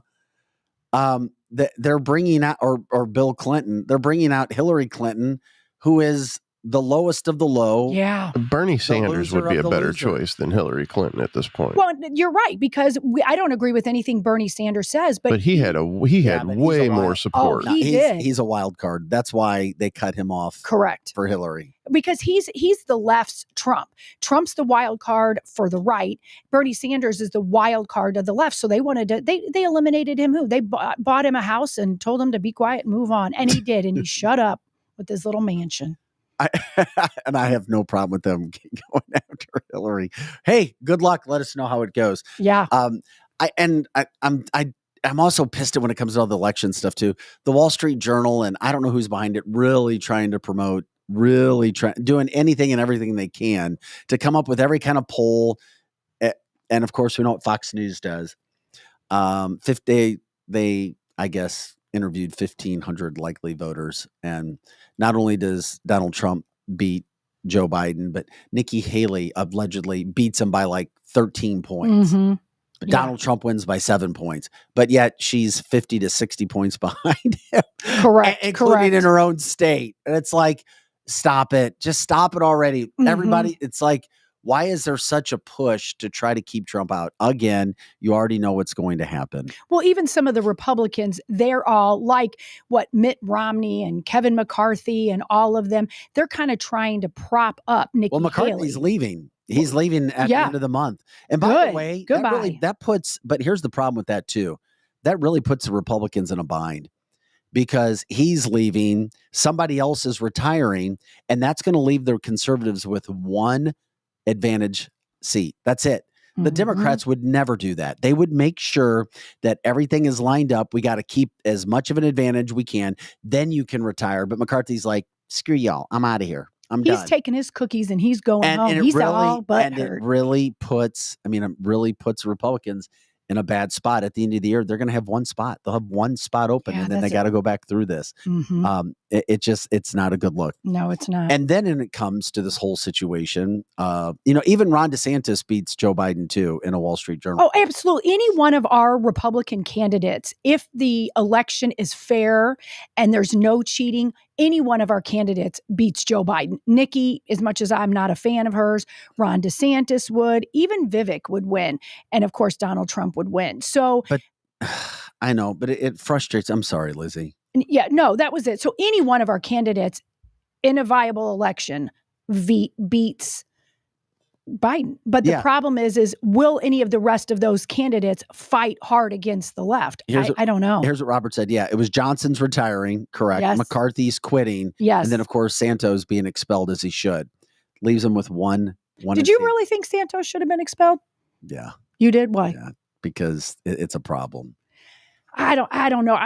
How could he stay in that position? Well, Lizzie? that's true. He could- no, That's true. no, But no, but no, think about it. Would the Democrats have expelled him if he was a Democrat? Probably not. No, but the Republicans get all in their high and mighty, pompous and whatever, and get rid of him, and that could very well put all these liberals there. It could happen. And then we have situations, and I know it happens. All is fair in campaigning, love and war, love and politics. But Donald Trump had to come out after Casey DeSantis. Over Yeah, the he weekend. did. Casey DeSantis,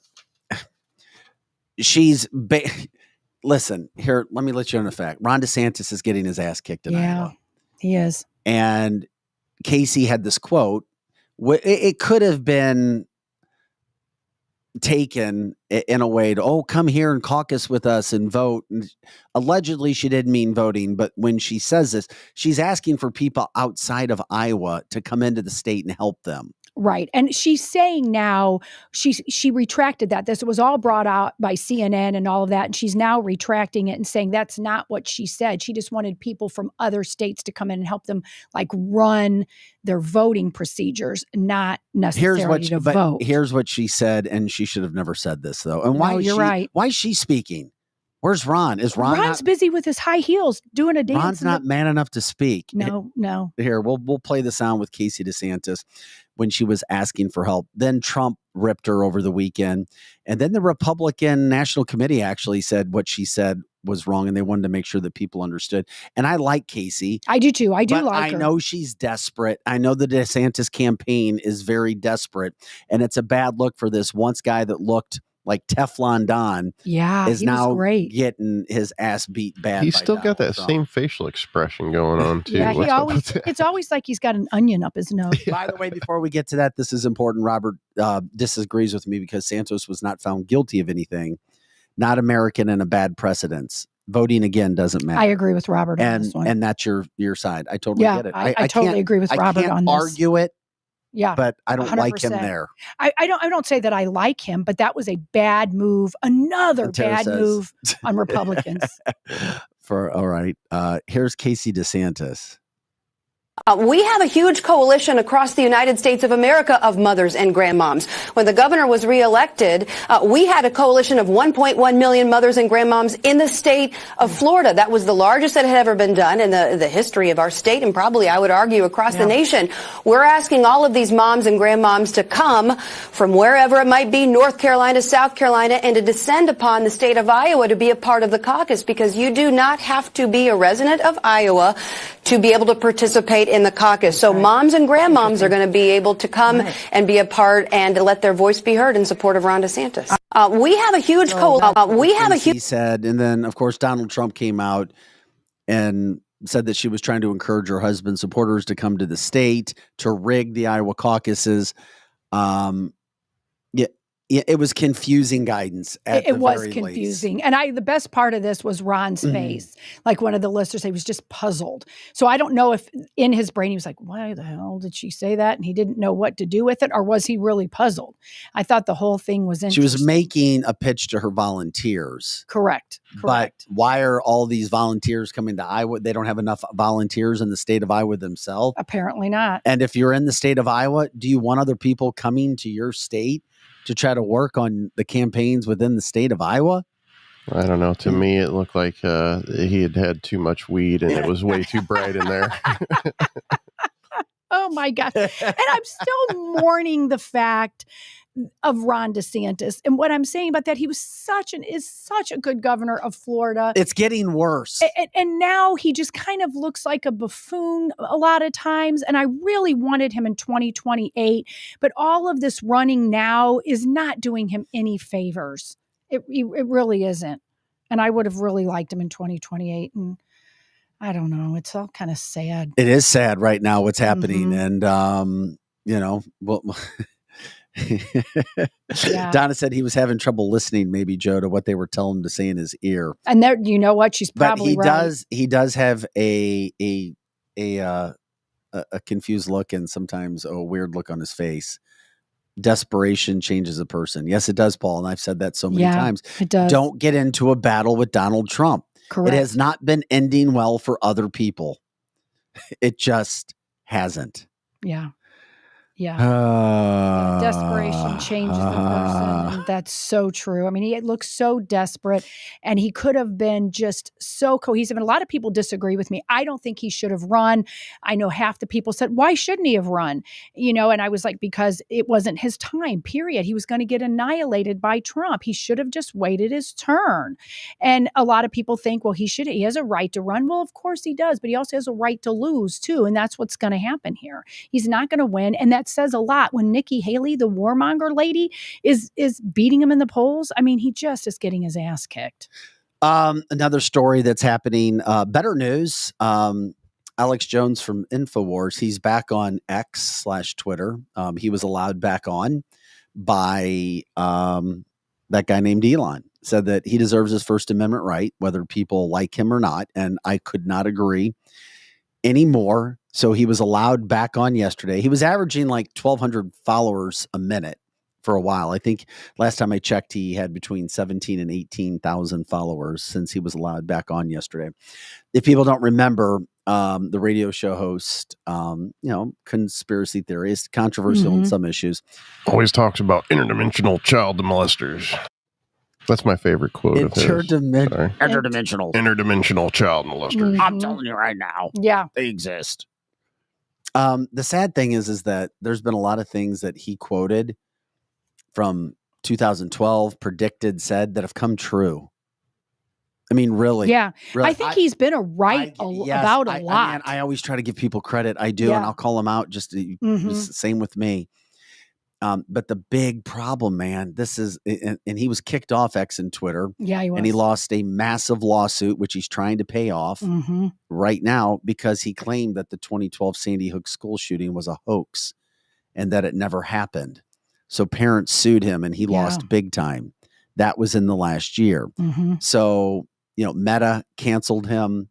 Twitter banned him from all the platforms. Those things happened. So he was able to go back on. So they allowed him to come back on. Elon did. And I'm glad that they allowed him to come Me back too. on.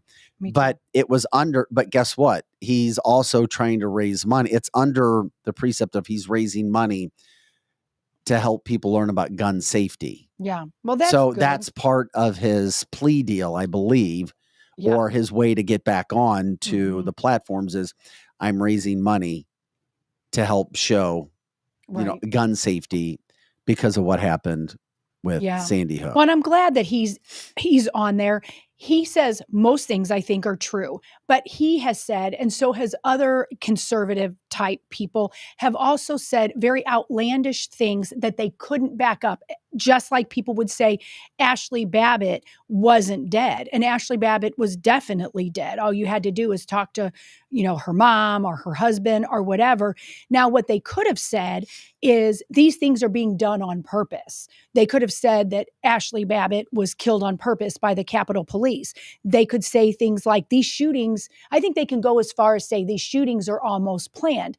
They take mentally ill people, and it always seems like a shooting's coming up to distract or to try to take our guns away. Now, that would have been a better way to handle it because Sandy Hook happened. Now, did it happen on purpose because the left pushed it? Probably. No, I think a lot of the shootings were legitimate, like not just, set up or whatever. But I think that it's people who are victims of our indoctrinating school system that are coming back.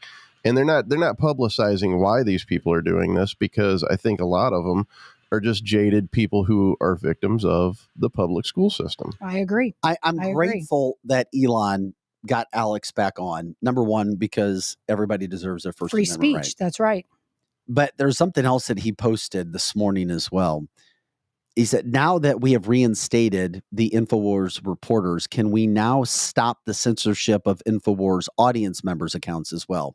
Because you guys all know, if you've been canceled before by whatever platform, how that feels because you say something and you're like, what? So, yeah, I do credit Alex Jones and his company for trying to do something from that standpoint as well when it comes to your First Amendment rights. It's terrible that these things continue to happen. And, I'm glad that he's got a voice again, and he's super popular right now, super popular. And all you have to do is to see how many people have jumped in on his account to try to promote all the things that he's been doing. And absolutely. And I've ripped Alex Jones for what he did with Sandy Hook, and I could not imagine being a parent that loses a child. Right. And he's paying a price. Yeah, he is. But I've also felt too that if you do something stupid in life, as long as you're not killing somebody or taking a life from somebody or taking a life from somebody else or a loved one, it should be a life lesson. Yes. Not a life sentence. Correct. Because people love to try to cancel you because it makes them feel good because of the anger in their own hearts or because of depression and anxiety and things that have happened to them in their own lives. So it's easy for them to take out their anger, their frustration on others. But I do believe that Alex learned a lesson from going through and saying what he said about the Sandy Hook school shootings. But that's the problem. That's the line you live on when you're in conspiracy mode. If you can't prove something and you're claiming something's going on, you might be paying the piper at some point in time. Exactly. And then Renee says, I have read that most, if not all, mass shooters are on antidepressants. I have heard that as well. I have too. And I think that's the biggest difference of people that were raised in the 80s might have had the same issues, but they could come to school with their hunting rifle in the back of their car and there was never any shootings. Now there is so many kids on some form of medication, and for every medication you on, especially antidepressants, it does something in your brain. Antidepressants can make you suicidal. This school shooting brought to you by Pfizer. Yeah, there you no go. kidding. And by the way, when we're talking about being canceled or being marked on platforms, we've got Missouri's Attorney General Andrew Bailey on with us Thursday morning at 9:00. Look forward to that because he was just posting 2 minutes ago that his case versus Biden, which exposed the censorship once again that led up to the 2020 election, he said that they've obtained a court order now to ensure that it never happens again. It won't happen in 2024. That's great. This is a huge, huge deal. And Andrew Bailey thanking Elon Musk on the front lines in the war regarding free speech. Beautiful. So we'll talk to Andrew Bailey, Missouri's Attorney General, coming up on Thursday. And of course, he has been vital in some lawsuits, not only that affect Missourians, but affect that could affect people nationally. Absolutely. We need more AGs like him in the United States. And your daughter still works for him, right? Or his office? Yes. My daughter is a prosecutor for Andrew Bailey. Does she ever see him? Yes. And matter of fact, she had said that the people who have worked in the office prior to her said that they love the change. They all liked Eric Schmidt, but he wasn't quite as hands-on, and that Andrew Bailey comes around a lot, talks to them all, says, what kind of help do you need? Oh, that's cool to hear. Yes. And so she thinks he is absolutely wonderful. And everything that we think that he's doing it and more. That he came in there with just guns a-blazing, and he's doing a great job. And if you didn't remember, or for our audience throughout Missouri or throughout this country or throughout the world, his mentor, Josh Hawley, Senator Josh Hawley's his mentor, and was his law professor at the University of Missouri. Go figure. And they're both bulldogs when it comes to. Correct. I'm just telling you, if Andrew Bailey was a senator, he would look exactly like Josh Hawley, questioning people, except probably be more mean. Yeah, I would think he'd even be more mean. Yeah. The Hawley tries to be very intellectual, and he'll destroy it. Bailey would be intellectual and be like, and go for your throat. Get your ass out. That's why my daughter likes him. Is like, if you commit the crime and you're the bad guy, he's going to get you. No, I totally see that happening. No doubt about it. Another subject that came up, if you guys didn't see this over the weekend, thank God how times have changed. Don't get caught up, but most of our listeners and viewers understand this. Guess what the CDC director came out over the weekend and said? People should start wearing masks again because there's an uptick in COVID cases. Of course. I was flipping through channels last night watching some NFL, and sure enough, the news break, the local channel, COVID cases are on the rise. And I'm like, and my son laughed. Thankfully, he's raised correctly. Yes. Yeah. Oh, yeah, on the rise. Hospitalizations are not. It's not. But people are so conditioned once again. Oh, I got COVID. Oh, what does it mean? You got a cold? What? Or you got the flu? I mean, it'd be like a bad case of the flu. So I said, so what does it mean? Well, I got COVID. I'm like, so what does it mean? It doesn't mean anything more so than just getting sick. It doesn't. Right. Now, if you took all of the cupcakes and you got the backers, maybe that does mean something more for you. I don't know. Just eat a little chicken soup and you'll be fine. Yes. Or what is your other remedy? Didn't it have to do with organic lemons? Oh, yeah. Organic lemon juice, and organic lemon juice that's not pasteurized with a little bit of water and some honey. You'll be fine.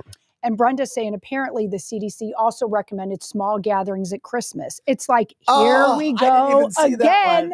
Here we go again. You know what that is? I could already see, because I was in these meetings forever, like local news meetings. Yeah. Well, maybe we could go to story about do small gatherings and wear your mask again. Oh my God. Yeah. Well, our gathering, I'm sure our Christmas Eve, we're going to have 75 people there and no one's going to be wearing a mask. Megan says, you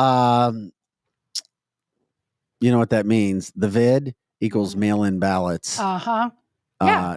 It's so obvious. Why isn't it obvious to other people? In the state of Missouri, we've done a pretty good job of voter ID. Yeah. But with mail-in ballots, there is no way to get around it. They change elections.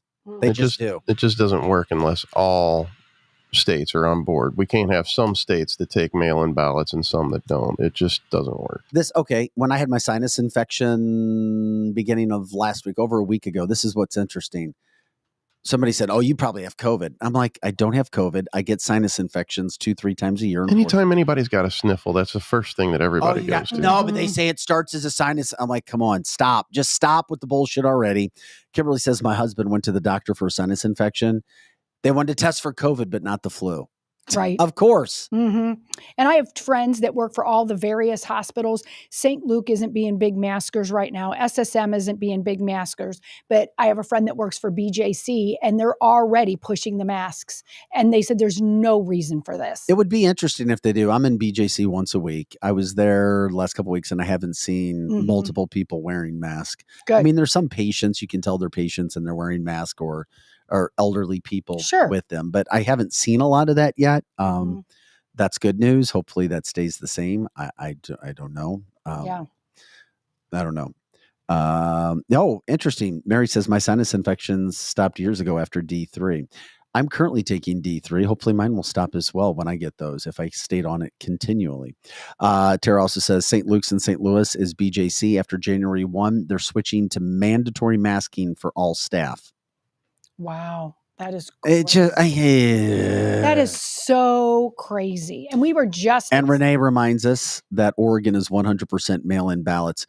We went from purple to deep blue. Renee, we talked about this. I brought this up before when it came to when that happened in Oregon. I remember doing a story about Oregon. And please like, subscribe, share our show. Let people in Oregon know what we're doing. At one point in time, we had a big listenership group in Washington, the state of Washington. Yeah. Which was surprising me. I was like, oh, Washington. There you go. Yeah. Mary says, who was that? It was St. Luke's. Yeah. St. BJC. You mean Washington State or Washington, D.C.? State of Washington. Oh, okay. I was going to say if it was D.C., it doesn't surprise me. It's probably all the three initial. Right. The alphabet soup people Right. listening Kathy to us. says all staff at any hospitals that try to force employees to wear masks should walk out immediately. I agree with Kathy. That would stop it That would. right out of the debate because they don't want to have to deal with that crap again. Not right now at BJC. Everybody just stay right where you're at. That's right. That's right. And That's exactly another right. good point, if masks were so necessary, why January 1st and not immediately? Yes. Yes. Why not right Well, now? we're just trying to do our good cause. You know, I can already hear the explanations coming out from people. I mean, literally, because as we know in life, you can explain away and philosophize things away You can. very easy and simply. And people have become very good at philosophizing, very good at debating, very good at trying to bring in every situation you possibly can. Mm-hmm. I don't know. Just That is one of those. I don't know. I don't get it. I don't get it. But I really don't. I still, I mean, because of everything that happened, Mhm. because that the vax was proven to be More not of a good. problem than a help. More of a problem than a help. That it Yes. didn't end up working. Yes. That in many cases, there's actually evidence that show that it increased situations and shedding. I still don't believe there's any way in hell it'll be pushed back onto us in any mandatory form. I think they will try. And I do think you will see some mandatory in blue areas, and you'll see areas that are red pushing back even harder this time. So Well, I mean, they're already doing it in hospitals. Yeah, so, I mean, yeah, it's it's just coming a back. matter of time. I believe it is coming back. I believe they're going to push it so hard on us right around the election time. They're going to push it and push it. But what I pray is good common sense people that just got scared the last time and fell into this. And I am not judging you. There was a lot of fear and a lot of unknown. But now we know that people around you, and I've said often where I worked at another radio program, every single person there got the jab, and I got COVID. And it was because they all came back in and they all got it, and I believe they all got it because they were all jabbed. But I didn't get any worse than they did, and I wasn't jabbed. So don't do it. My advice is don't do it. You're going to get COVID one way or the You other are. anyway. You are. It happened last time. Take your vitamins and stay healthy and exercise and eat some chicken noodle soup, people. As a matter of fact, that was one thing. Pookie, the co-host of my show Audio Inc., he said that he got the jab 3 times and COVID twice. So, oh my God, case study right there. There Right. you go. Almost everybody that I know that's been jabbed more than once either got it multiple times or now has some health issues. So just stop it. And or both. as Tara says, both. always remember it's not about the mask for them. It's about control. Correct. And Bendy also reminds us not doing flu shot either. Yeah, don't do the flu shot either. Did you ever get a flu shot, Nick? It said here, I know I did get a flu shot. I did not want to get it. Mm-hmm. This Bendy says she's not doing the flu shot either. Correct. Yes, I did not want to, and I did. I took it years and years ago when I owned my childcare center, and I thought I was being a good doobie. So everybody but one of my teachers got it, and I got the flu so bad that weekend, and I made my home family sick, and I've never gotten the flu since. So I learned very early on, don't do it. I've even went to the vet and they wanted to give my dog vaccines. Right. And I told them, How I long said, ago was this? this was just maybe a month ago. Oh Yeah. my, what? Now hold on. Oh. And I told them, I said, I don't want any mRNA technology or no mRNA vaccines at all. So they're like, okay, let's reschedule because we're going to have to find out, because they had to actually do research to find out. Of course. Mm-hmm. And so they had to actually order the right vaccine because that's all they carry nowadays. So everybody who's taking your pets, make sure that you request no mRNA vaccines. Correct. And I think that's really good advice, because they look at me like I'm so odd. They'll be like, don't you want flu? Don't you want Bordetella? Don't you want this? Don't you? And I'm like, no, I don't want all that for my dog. No. No. Why would I want it? Also, see, and I don't know if something's intentionally there to try to harm your dog. It sounds like a money grab too. I think it's a money grab. And did you not notice during the pandemic, if you had a dog, the vets were the most COVID crazy? Were they afraid that we were going to give them COVID? We'd bring our dog in, we'd have to sit in our cars, and then they'd have to call, and then you'd have to bring your dog and hand it as they're all masked up, and you had to stay outside, and your dog's all shaken because you're leaving them with strangers. Vets, the number one person I think should be ashamed of themselves is veterinarians. Most of them acted so liberal, so rude, made our babies be all afraid. And I switched my vet during that period of time, and I called even in bright red county I live in, and there was 2 vets that were not doing it. And oh so my God. Two.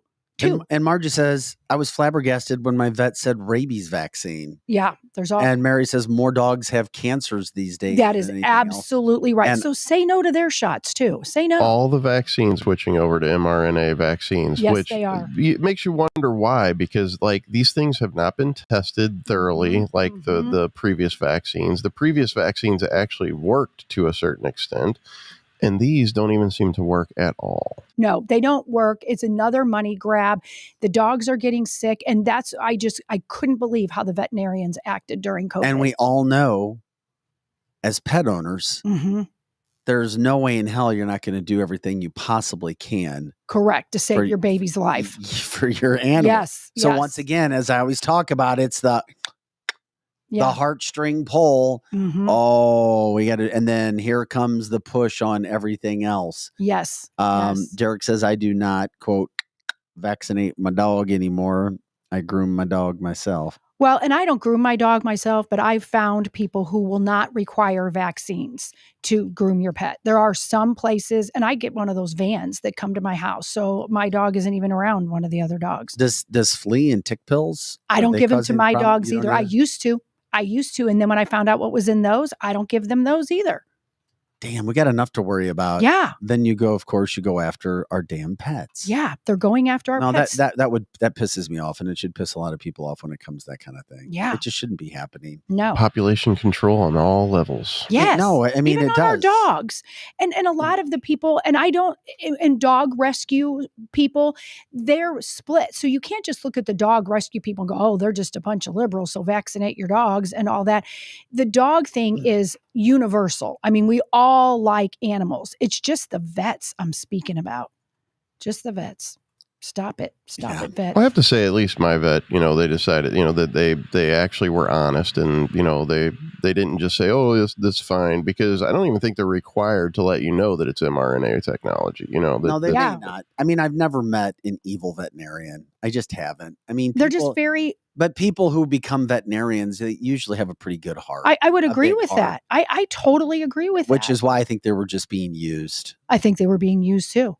Yeah, I think they were being used. I mean, when you literally have to take your dog and call and hand your dog through the door and don't let anybody talk to you, and then they come out and even pay your bill. I mean, it was like, stop that. Troy says, I got the flu shot at work and I always got sick. Yep. 6 years in retirement, no flu shots.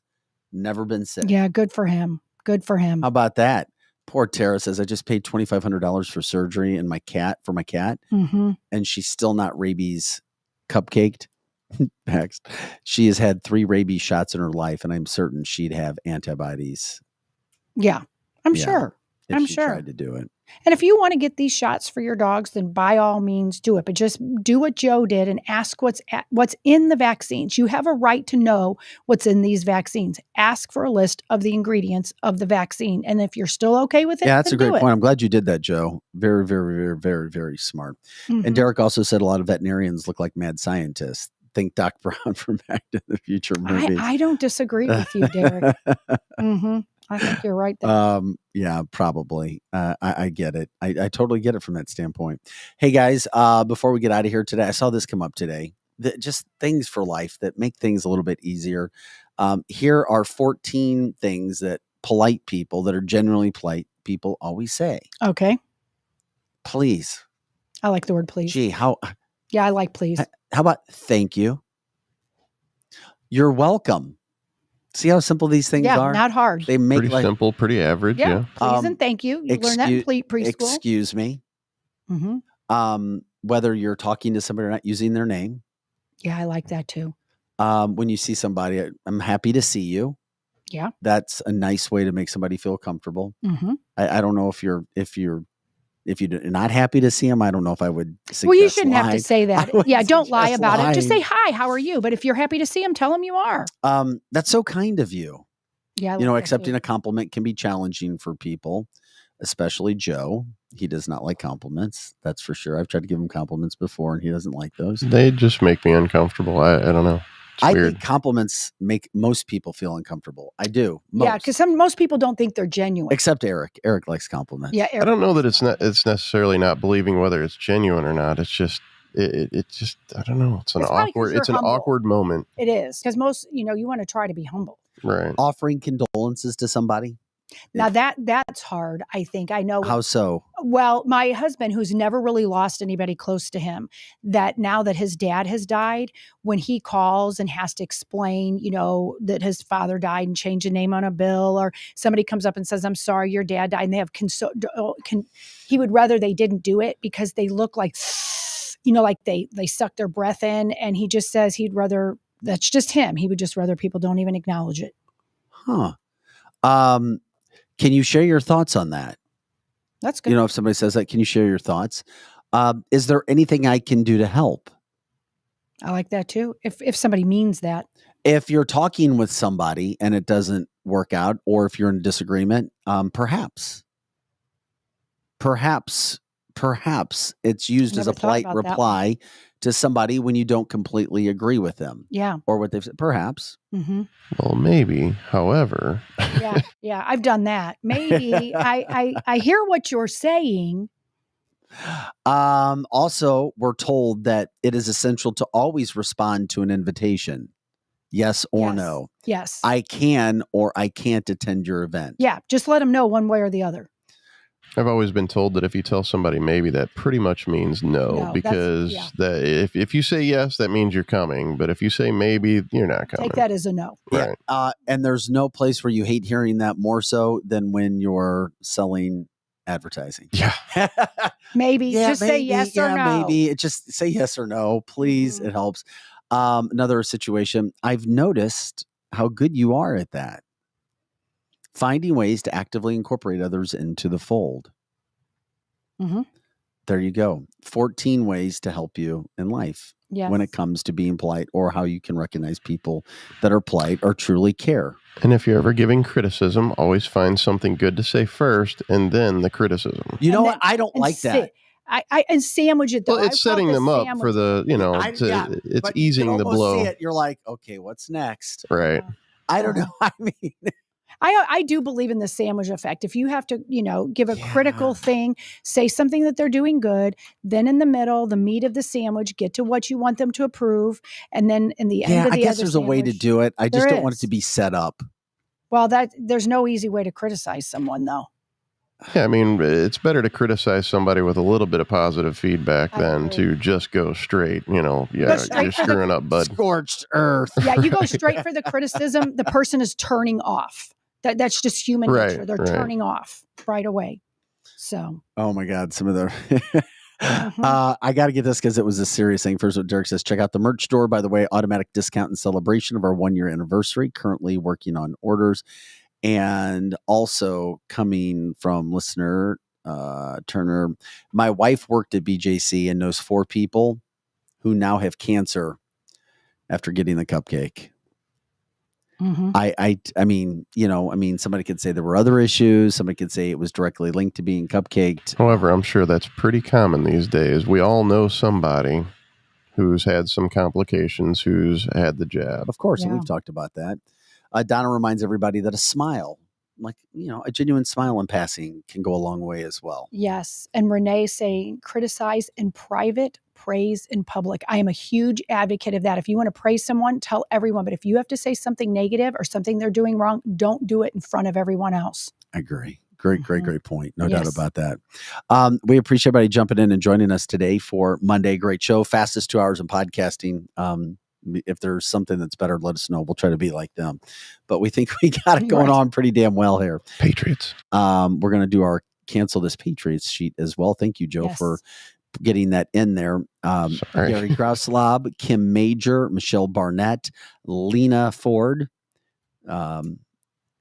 Danielle Atkins, Hasty, John DeFries, Angie Bryant, Darren Dye, Melody Slusher, and Megan Marie. That's today's Cancel This Patriots. Of course, that list is always changing and getting your names out there. We're appreciative for that. Paul says, great show, informative as always. Thank you again for liking, subscribing all of our platforms and really trying to share to get the word out there. Not only from a live audience, but people who listen to the tape stuff as well. You can send our shows. You can do all of that very easily. And we're grateful for the time that you guys give to us as well. And thanks for jumping in and helping us as well. That's the teacher way, Lizzie Sparks, coming from Brenda. That is right. Who is a teacher? She used to be my next door neighbor. Yeah. We were both teachers side by side. I love that, especially with younger people. Yes. I think it's very important with younger people, for sure. And as a teacher or anybody that's training someone, always keep that in mind. And David reminds us, no flu shots, no cupcake, no shingles, not going to happen. End Nope. of story. Have a great day, everybody. We will see you back for Cancel This Show tomorrow. So for the Pro Joe and for Lizzie Sparks, I'm Vic Faust. Have a great Monday. Make the most of it on this December 11th. We'll see you next time.